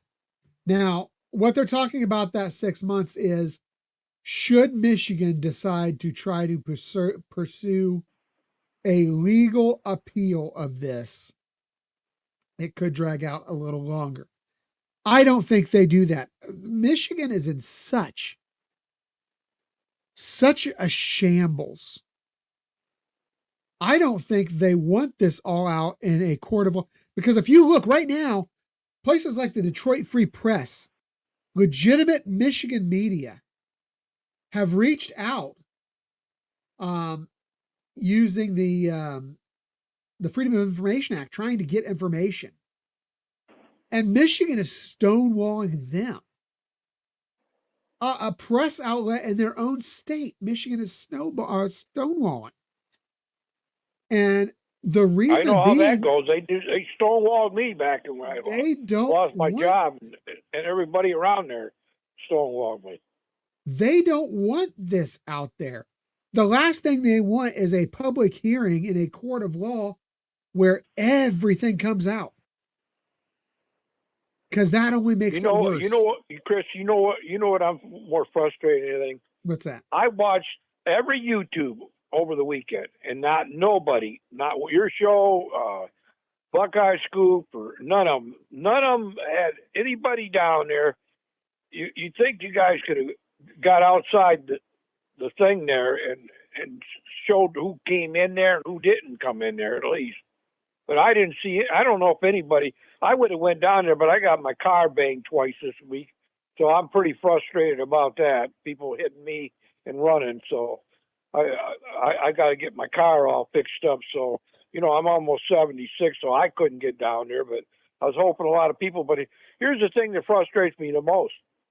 I watched the Big Ten Network. I couldn't get anything on the YouTube for the whole weekend, and I put it on YouTube religiously all the time. Couldn't find anything on anything the whole weekend. But then I watched the Big Ten Network. This is the Big Ten Network, okay? I used to call them all the time back in the day when they fired me, and they would hang the phone up on me, wouldn't talk to me or nothing. They didn't want to hear anything about all the stuff I had on Michigan. None of them. So the Big Ten Network was over there. I watched them Friday, Saturday, Sunday. You know how much they talked about the scandal? Probably very little. None. Absolutely nothing. Nothing came out. This took 2.5 years, okay, for this hearing. Mm-hmm. The Big Ten Network, I don't think, wants anything done to them. I don't think it's that. The Big Ten Network is sitting back, protecting their interest right now. And as a media outlet, I understand what they're doing. Doesn't mean I agree with it. I understand what they're doing. As far as myself and Eric, sadly, we don't make any money podcasting. We do this out of sheer entertainment. So in our case, we could, both of us having to work regular full-time jobs, didn't have the availability to go over to Indianapolis. I am surprised that, some of these podcasters who do this for a living, I'm surprised some of them didn't have some coverage over there. The only one I found on there over the weekend was 2 people from Michigan, and their side was, constantly talking about they're not going to get anything. So here's another thing that bothers me. I watch Sports Center. I watch ESPN. I watch Get Up, First Take, all of them. Pat McAfee. None of them covered this story. All the time the hearing's been was, I don't know, scheduled like a month ago. I haven't heard a thing. Not a thing. I even have Paul Feinbaum. None of these people are even talking about, like, there's no story there. That's the way the press has had it. Do you think Ohio State would have had something like this, that there wouldn't have been more coverage? Oh, there absolutely would have been. But a lot of that has to do with the fact that Michigan is not relevant. The only thing that's keeping them relevant is this cheating scandal. They are not a relevant program in any way, shape, or form. It's just like that narcissistic SOB Connor Steins. Not relevant at all. There is no purpose for their being, literally. They are sad, pathetic individuals. They're a sad, pathetic program. But here right now, I think is the thing. You look at Michigan, they're not planning to make any comments until there's a final resolution. The university, I mean, you're going to hear their fans and their podcasters running their mouths, obviously. But Right. the university has said that. I think a lot of your media outlets are just basically saying, okay, they're not going to comment until the NCAA is ready to issue their ruling. They're not going to comment. We're not going to go out here and take a risk of getting egg on our face by saying the wrong thing one way or the other. And like I said, there's no set deadline as far as an NCAA response. I've heard, 30 to 45 days is about what is expected. I've also heard anywhere from 8 to 12 weeks as a possibility. But this is what I will say, and I read this in the Detroit Free Press, and it's a lawyer who's been a part of this whole the COI process, which is of course the Committee on Infractions process. And he told the Detroit Free News in this article, it's going to be a high priority item for them. I would expect sooner than later, though there is no time frame. It's whenever they can get it out. So what that tells me is I think that they want to get it done quicker. However, I still am of the firm belief they're trying to get it right. I think, we've talked about this recently. They're trying to make sure they get this right. They don't want them to be able to appeal it. So they're trying to get everything 100% on point before they issue this ruling. Well, you know what I heard on that one Michigan thing over the weekend? What's that? They said all the people on the board, 4 of them are from Ohio State. We're not going to get a fair hearing. You know what?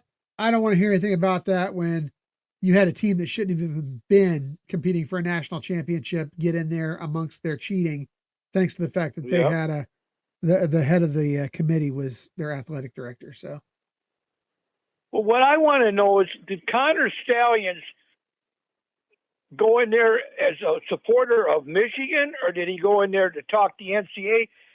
Do they get to ask him questions once he's in there? Or what about Ward Manuel?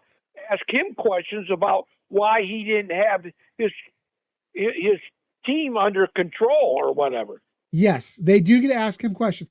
Ward Manuel, Connor Stallions, Jim Harbaugh. My understanding is they were all asked to appear before the committee. Harbaugh blew him off. No, Jim Harbaugh didn't show up there. No, Harbaugh blew him off. Harbaugh doesn't give a crap. He's like, what are they going to do to me? What Stallions was there, and I know Ward Manuel was there, and the new president was there. They could have asked them questions. Did they ask them questions? I don't know what was asked. We don't know because it was a closed door hearing. Yeah.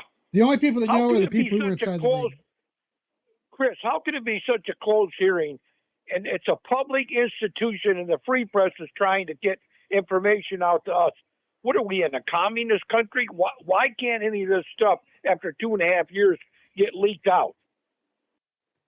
I think the NCAA is trying to be careful with it, like I said earlier, because they want to make sure they get it 100% right. Also, you got to imagine there's some crossover with the legal investigation.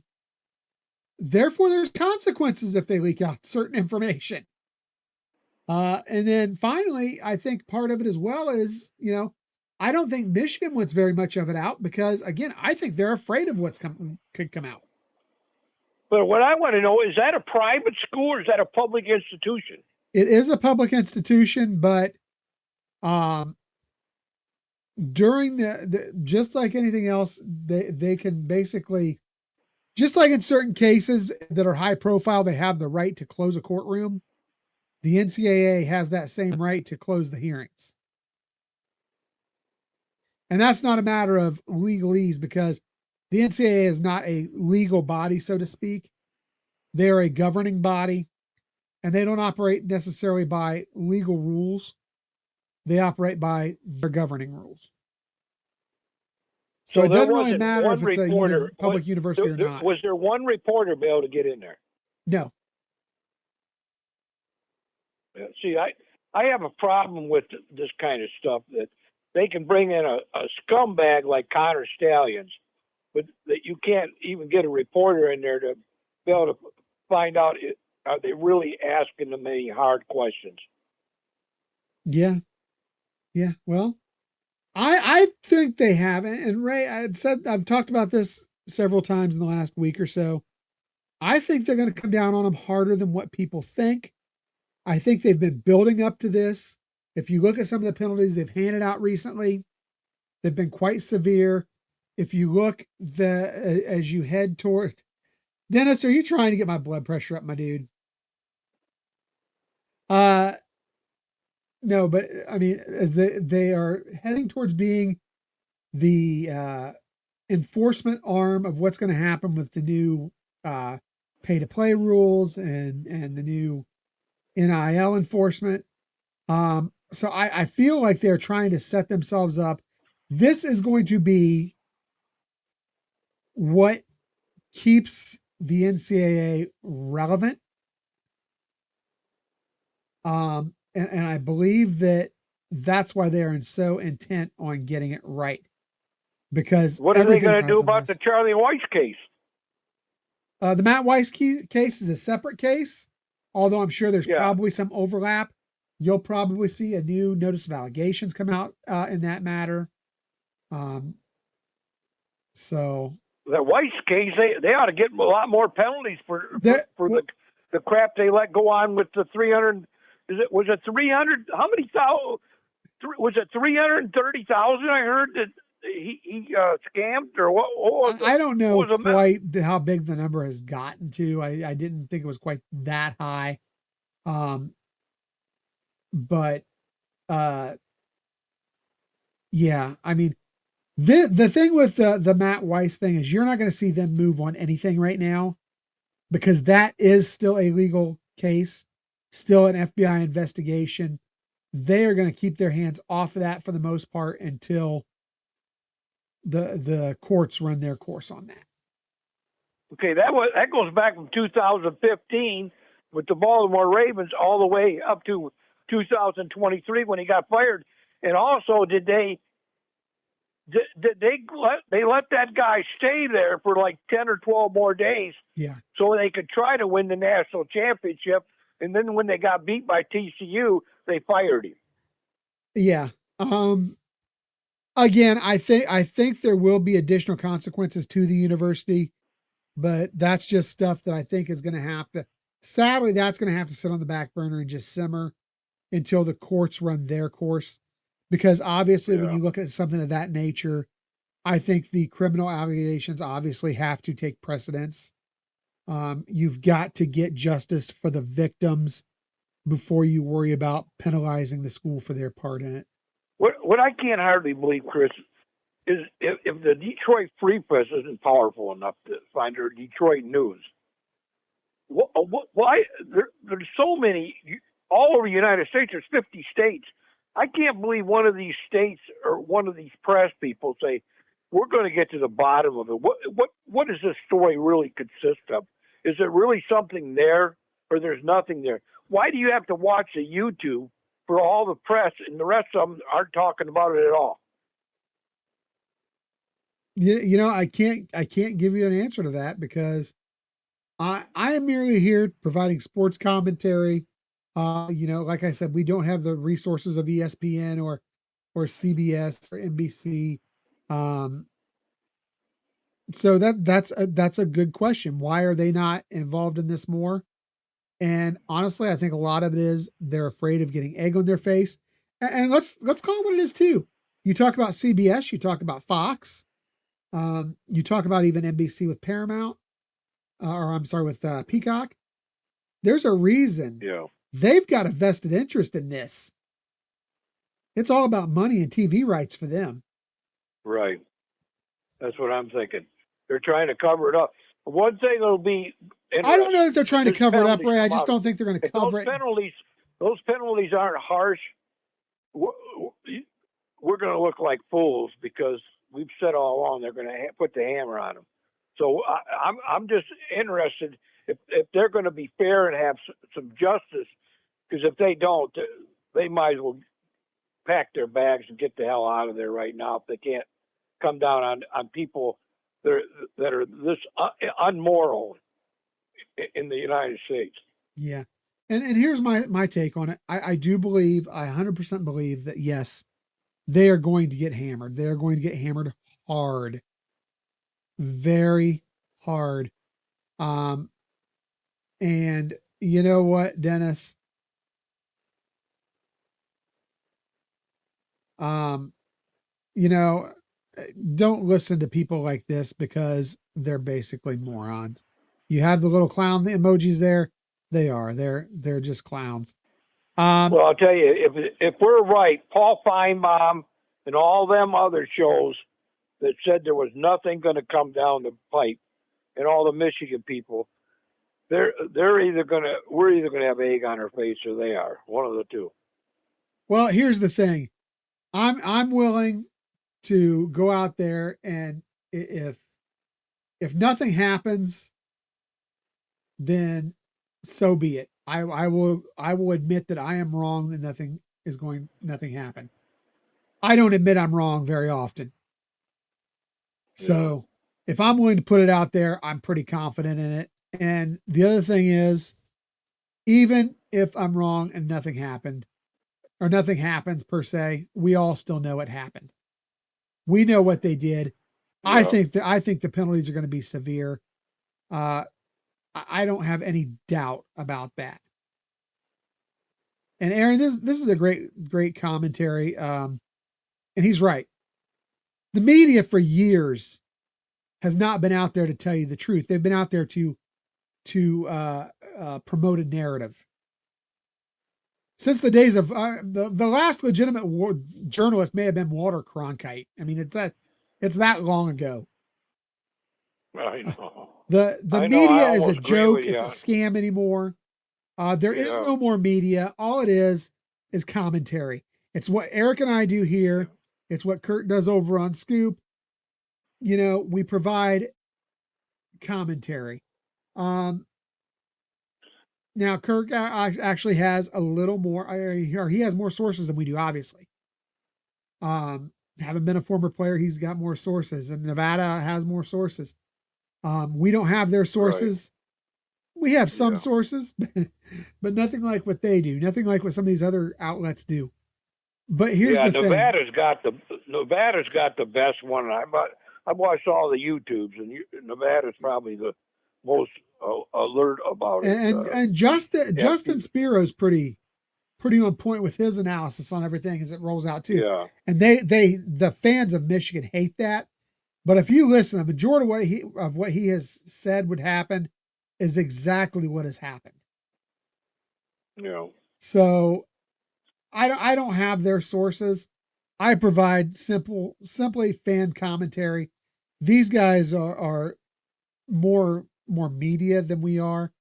But that being said, I don't believe there's any true media left. What got me is the most made me mad over the Big Ten Network. I watched it for 3 straight days, Friday, Saturday, and Sunday. They'd have things about softball, volleyball, vested interest, golf, and shit like that, but nothing anybody'd want to watch, really. It just bore the hell out of you. But they can't even mention that the hearing after 2.5 years was being done. You'd think they could at least mention it. Vested interest. All these media outlets, the Big Ten Network included, like I said, Fox, ABC, NBC, CBS, ESPN, these guys are all just interested in their media agreements. How is what happens to them going to affect us? So we're going to sit back and keep our mouths shut and not report anything until there's something to report, which may be the most media thing they've ever done, to be honest. They're not going on the accusations, and we're running on accusations, we're running on theories, we're running on, let's call it what it is. We're running on information that we've attained through some secondary sources. But this investigation's been going on for 2.5 years. You'd think they'd mention it, that the hearing was there that day. The media are told to say certain things. That's the thing. If they don't have something, because they can't put themselves at a risk, they're not going to put themselves in a position where they could look bad. They lack the testicular fortitude to do that. How is it a risk if you just mention the hearings there? How is it a risk? It's not a risk to mention the hearings, but it's a risk that you alienate a small part of your fan base by doing so. Yeah.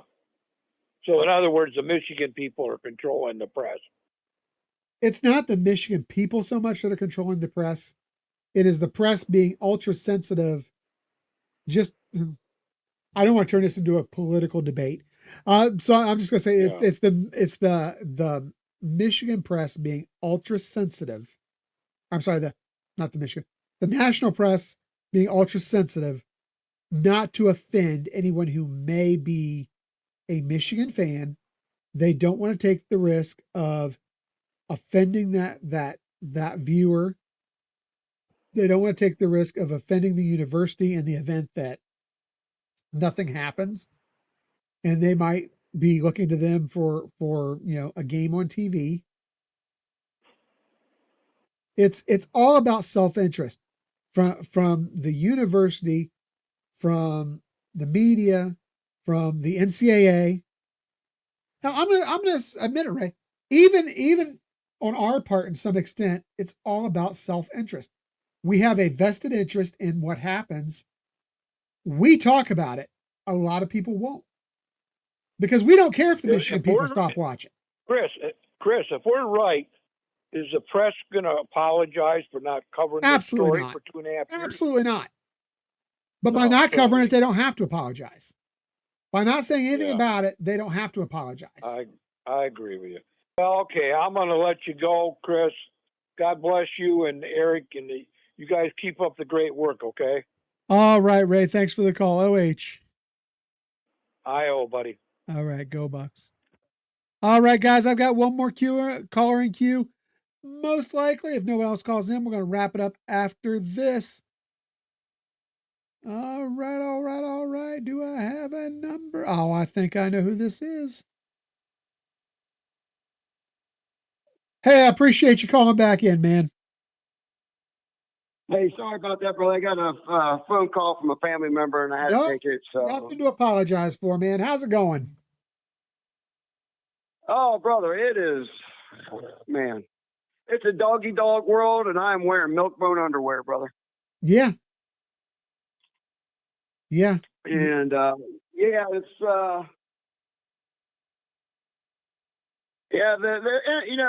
talk about the NIL stuff real quick. Yeah. You know what? It doesn't affect Ohio State. If anything, it helps Ohio State. Exactly. The rich are going to get rich no matter what. That's correct. So I think we're going to be fine no matter what. Look, we are the wealthiest football program in the country. The wealthiest football program in the country. We're fine. All right. You're a top 10. You're fine. It's no sweat. You're talking. That's walking around money for Ohio State. $20.5 million is walking around money. Yeah. For us. I remember 20 years ago when they were talking about who the wealthiest programs were, and it was Michigan and Ohio State were the two wealthiest. And back then, our athletic department was worth $100 million, and the football team was getting $45 million of that.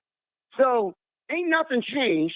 We're only going to get richer, and Ohio has per capita more billionaires than anybody.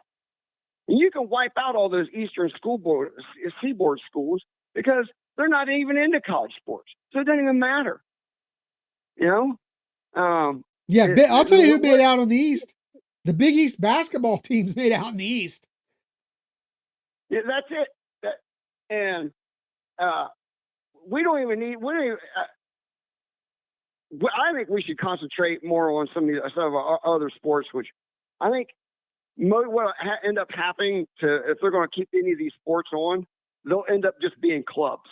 They won't actually. They'll just be students that are in a hockey club or a wrestling club or soccer club. Well, that's what they'll end up there. You're going to end up with just football and basketball, and that's probably going to be it. I think the first trim down we go to about 12 is what I think we figured yesterday, because I think you get football, obviously the breadwinner that stays. I think you get men's and women's basketball because men's basketball still ekes out a small profit. Women's basketball is about a break-even sport right now. Wrestling is pretty close to a break-even sport right now. So I think they stay. Hockey, both the men and women. I think their programs stay. But the thing you've got to be so careful in what programs you cut, and you have to be aware of Title IX in the process, because you have to make sure you're being fair to women's sports as well. Right. But it doesn't say how the money has to be distributed. But you only get $20.5 million for your entire program. I think they find alternatives. Maybe some of your other sports, maybe your hockey players get a very low base salary. But maybe you help the better players by helping organize better NIL deals. Because the NIL can still be stacked with this. Obviously, Jeremiah Smith, you're going to pay him, guys like that, a higher salary because they're the ones who put butts in the seats. Your football players are going to get higher salaries, and you're going to still supplement them with NIL. So I truly believe that's why I said Ohio State is in such a unique position, because you mentioned it. We have these wealthy donors. We have a prosperous university who can afford to pay the $20.5 million from the university funds. We have donors, and we have the NIL collectives, which are phenomenal, that are just running so well right now. And then you look, and we've got coaches with real NFL experience who know how to manage these payroll type situations. And I'm sure you're going to see guys brought in from the NFL, former GMs, former assistant GMs, current assistant GMs, to do some kind of a compliance role in these programs that is going to basically be a salary cap manager. But Ohio State, I think, already has a heads up, because our coaches, many of them played in the NFL, many of them coached in the NFL. These guys know how to handle these personalities and these payroll issues already. Not every program in the country can say that, and that's why I think we are in a unique and very beneficial situation. I agree, and I've been saying that's the reason why, one of the reasons why the tradition has stayed on Ohio State, because if you look at Ohio State, right, the only other program that was doing that, and that's going to be, I see it'll come back, will be Scum. At some point it will come back, right? We have more former players, Ohio State players, on our coaching staff. But why isn't that happening at Miami? Why isn't that happening at Penn State? Why is that not happening at, Texas, at USC? It's about the tradition. It's about the tradition. You hear him talk about the brotherhood. The brotherhood is real. The brotherhood is real, and that's the culture. It's the culture, and the two best programs going forward, I'll say three, that I see is because of those things. Number one is Ohio State. The second best culture is Notre Dame. Whether anybody wants to admit it or not, look what's happening there. It's culture. Because you know what? You got a former Ohio player there that understands that culture. You know what? Notre Dame is another one, just like Michigan, owes a lot to the state of Ohio. Without the state of Ohio, you aren't what you are. You aren't who you've been without us. All right? Go look, see how many Michigan has 3 Heisman Trophy winners. 2/3 of them are from Ohio. Notre Dame, go look and see who a lot of their great players have been from Ohio. Not just players, but coaches. Lou Holtz was from Ohio. Players. Marcus Freeman. Lou Holtz. You got Ara Parseghian. Yes. I mean, there's just right there. So, and then the third I would say as far as culture is Texas. Outside of that, I mean, I think Alabama's trying to hold on to something, but it's slipping through their hands.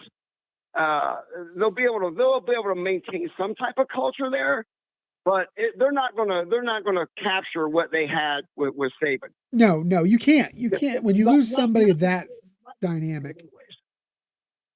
Yeah.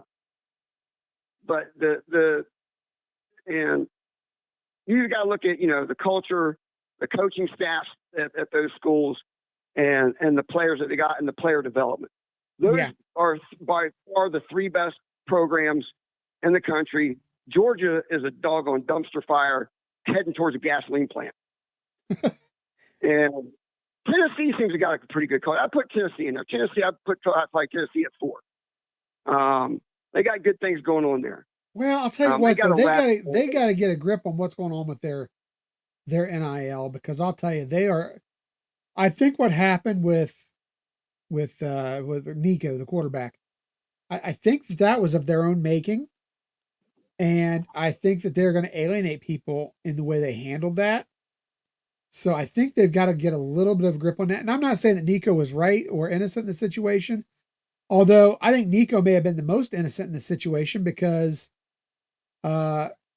you've got, I think he was stuck between the university and, from what I'm hearing, maybe some bad advice from whether it's a family member or what have you, whoever was whispering in his ears, not unlike what we had here with Kyle McCord.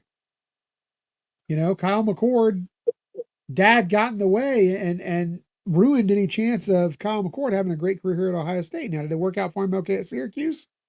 Yeah, he did all right at Syracuse. Minus that, what was the Pitt game where he threw 6 picks? But it worked out okay for him over there, but it's a far cry being a Buckeye from being at Syracuse. So yeah, big difference. To me,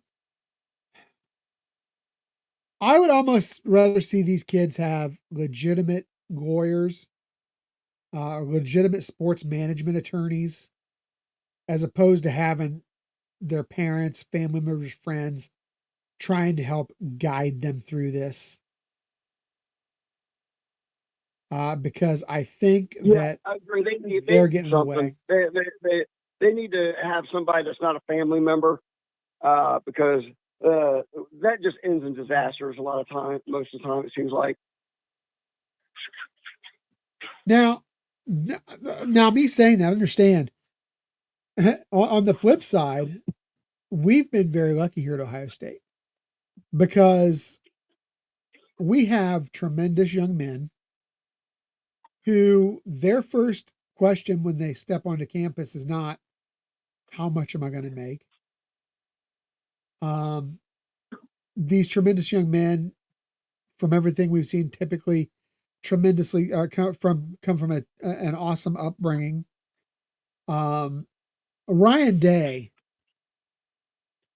does, and his staff do as yes, they do a great job of recruiting football players, but they do a great job of recruiting great football players who are even better people. So that's something that I think is what makes the culture of Ohio State special. And you go back, that could be said about many of the people recruited under Tressel. as well. I think that goes back to a lot of the people recruited under Urban and even under Coop. I mean, you think about it. Yes, we had Tattoo Gate, but I think that pales in comparison to anything that you really have seen in it still boggles my mind how severe the NCAA came down on Tattoo Gate. It wasn't a situation like you had in Michigan. It wasn't a situation like you had at Penn State. It wasn't a situation like you had at SMU or Miami or USC. It was very minor in comparison to those, and they came down the way they did because it was Ohio State. But you think about this: outside of Tattoo Gate, what's the last really big scandal you can think of? I mean, I wouldn't call the Maurice Claret incident a scandal. He just tried to get out early to go to the pros. Now there's been some rumors, obviously. Michigan fans love to run with the rumor that Claret was paid to be here.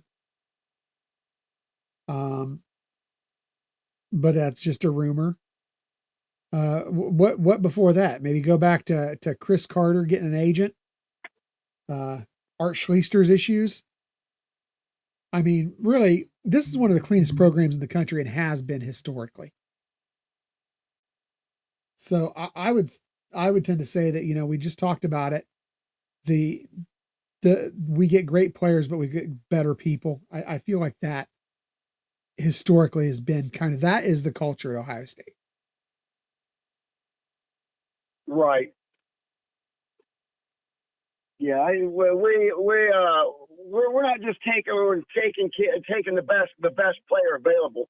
There's a character that we're a type of freaking personality type of person that we're looking for, and we just don't have that often here. Yeah. All right. Anything else on your mind tonight? Georgia's got some issues, man. Oh, wow. They are action packed with issues down in Georgia. Oh man. More arrests than wins for a pretty prosperous program as far as the wins go. So. Yeah. Yeah. So. Yeah, the NIL thing. I'm surprised there wasn't any lawsuits filed this morning about this. You guarantee this isn't over. Oh no. Nobody should settle in for what just came down from this ruling, because this is going to end up back in court. Mark my words. This is going to back in court. Tennessee's going to get this back in court. I'll tell you right now. That's who's going to start it. Tennessee is going to start this thing back into court. I would not be surprised. You are probably right on target right there. So Tennessee is going to try to take this to court. You could see a class action on the part of the group of 5 schools, who are probably the schools that are going to be hurt most by this. Yeah. You might even see. Go ahead. They can't. It's going to be hard for them to even come up with that $20.5 million, even just football. Boise State is going to get murdered by this. Yeah, and then you look at this, and then you're going to see some activists out there screaming for class action on the part of Title IX, saying that this is ultimately going to be unfair to women's athletics, and they're not wrong. But it's not just going to be women's athletics. It's going to be, I think, a lot of your Olympic sports in general. But here's the thing. Here's the thing to keep in mind.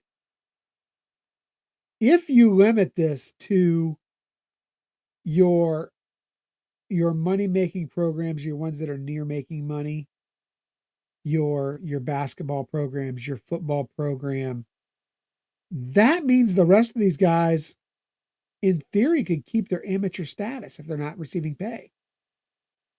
That means they would still be eligible for the Olympics. Yeah. Because what happens to the Olympic? Because now the Olympics, I mean, and I know they already had pro basketball players, so I'm sure they were probably prepared to move towards this anyhow. But you know, right now there is no amateur status left anymore at this point. What are they going to do? Take high school kids to the Olympics?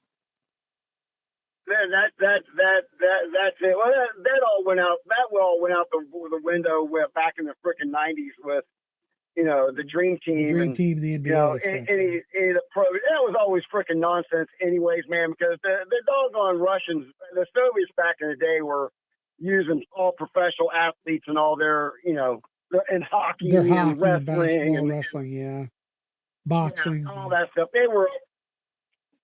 So it was all a joke, like anything in the sports world, and you know, but it doesn't change anything for us. There's going to be more lawsuits. Don't even worry about us trying to get familiar with all of it, because this is all going to change again soon. They're going to get sued out the wazoo. Title IX, you know, antitrust. There's going to be all kinds. There's so many different angles on this thing. It's silly, and I don't think it's something I'm going to freaking get too wrapped around the axle about right now, as far as like, oh, this is going. It doesn't affect us. No, it doesn't matter whatever the final judgment does end up being. It would probably end up being legislation out of D.C. Which is the worst thing you can do is get the government involved. And that's exactly where I was going. You know, I've said that on here before, brother. The last people you want involved are those idiots in D.C. Heck, they can't even run a country. You want them to run college football? Are you kidding me? Yeah, what was it that Reagan once said? There's nothing that they can legislate in Washington, and I'm paraphrasing here. Nothing they can legislate in Washington that the American people couldn't do better on their own, or something to that effect. He also said the 9 most terrifying words in the English language is, "I'm from the government and I'm here to help." Right. Yeah. All right, man. Hey, anything else on your mind tonight? No, that's it. I'm heading to work right now, man. I'm in the car. All right. Well, hey, you take it easy. Have a great night at work, and we will catch you again next week. You have a great night. OH. Go Bucks. All right, guys. That was an absolute great show tonight, guys. 10 callers came through the queue tonight, guys. That's pretty good. Went a little long on some of those calls, but guys, we'll get it. We'll get it in check. Love to see maybe shoot for maybe as many as 15 callers come, Thursday night.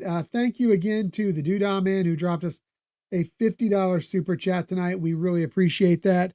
That covers our show for the week. So cannot say enough about that, but huge thanks to everybody that called in. Huge thanks to everybody that dropped a super chat. You guys lit up the chat tonight. That was a beautiful, beautiful thing. And just know that we could not do what we do without you. If you haven't already, make sure you like, subscribe, and ring that bell so that you never miss any single episode. Check out the Buckeye Lounge tomorrow night, 7:30 p.m. special start time with TG and Sean. Their special guest is going to be Uncle Lou. Thursday night, I will be back for Eric's call-in show as well. Guys, and again, let's shoot for 15 callers. Let's get even more callers in. And I'd love to get some new callers in, guys. New callers, please feel free to call in. And hey, just a reminder, if you love what we do here, and I feel like a lot of you do, consider becoming a member. It's only $3.99 a month, and you get some great, awesome perks to go with that. That being said, Buckeye Nation, thank you again for your participation tonight. We look forward to seeing you again tomorrow night on the Buckeye Lounge. Again, Thursday night on our next call-in show. And of course, Sunday for our weekend roundtable discussion. So thank you again. and have a great night, Buckeye Nation.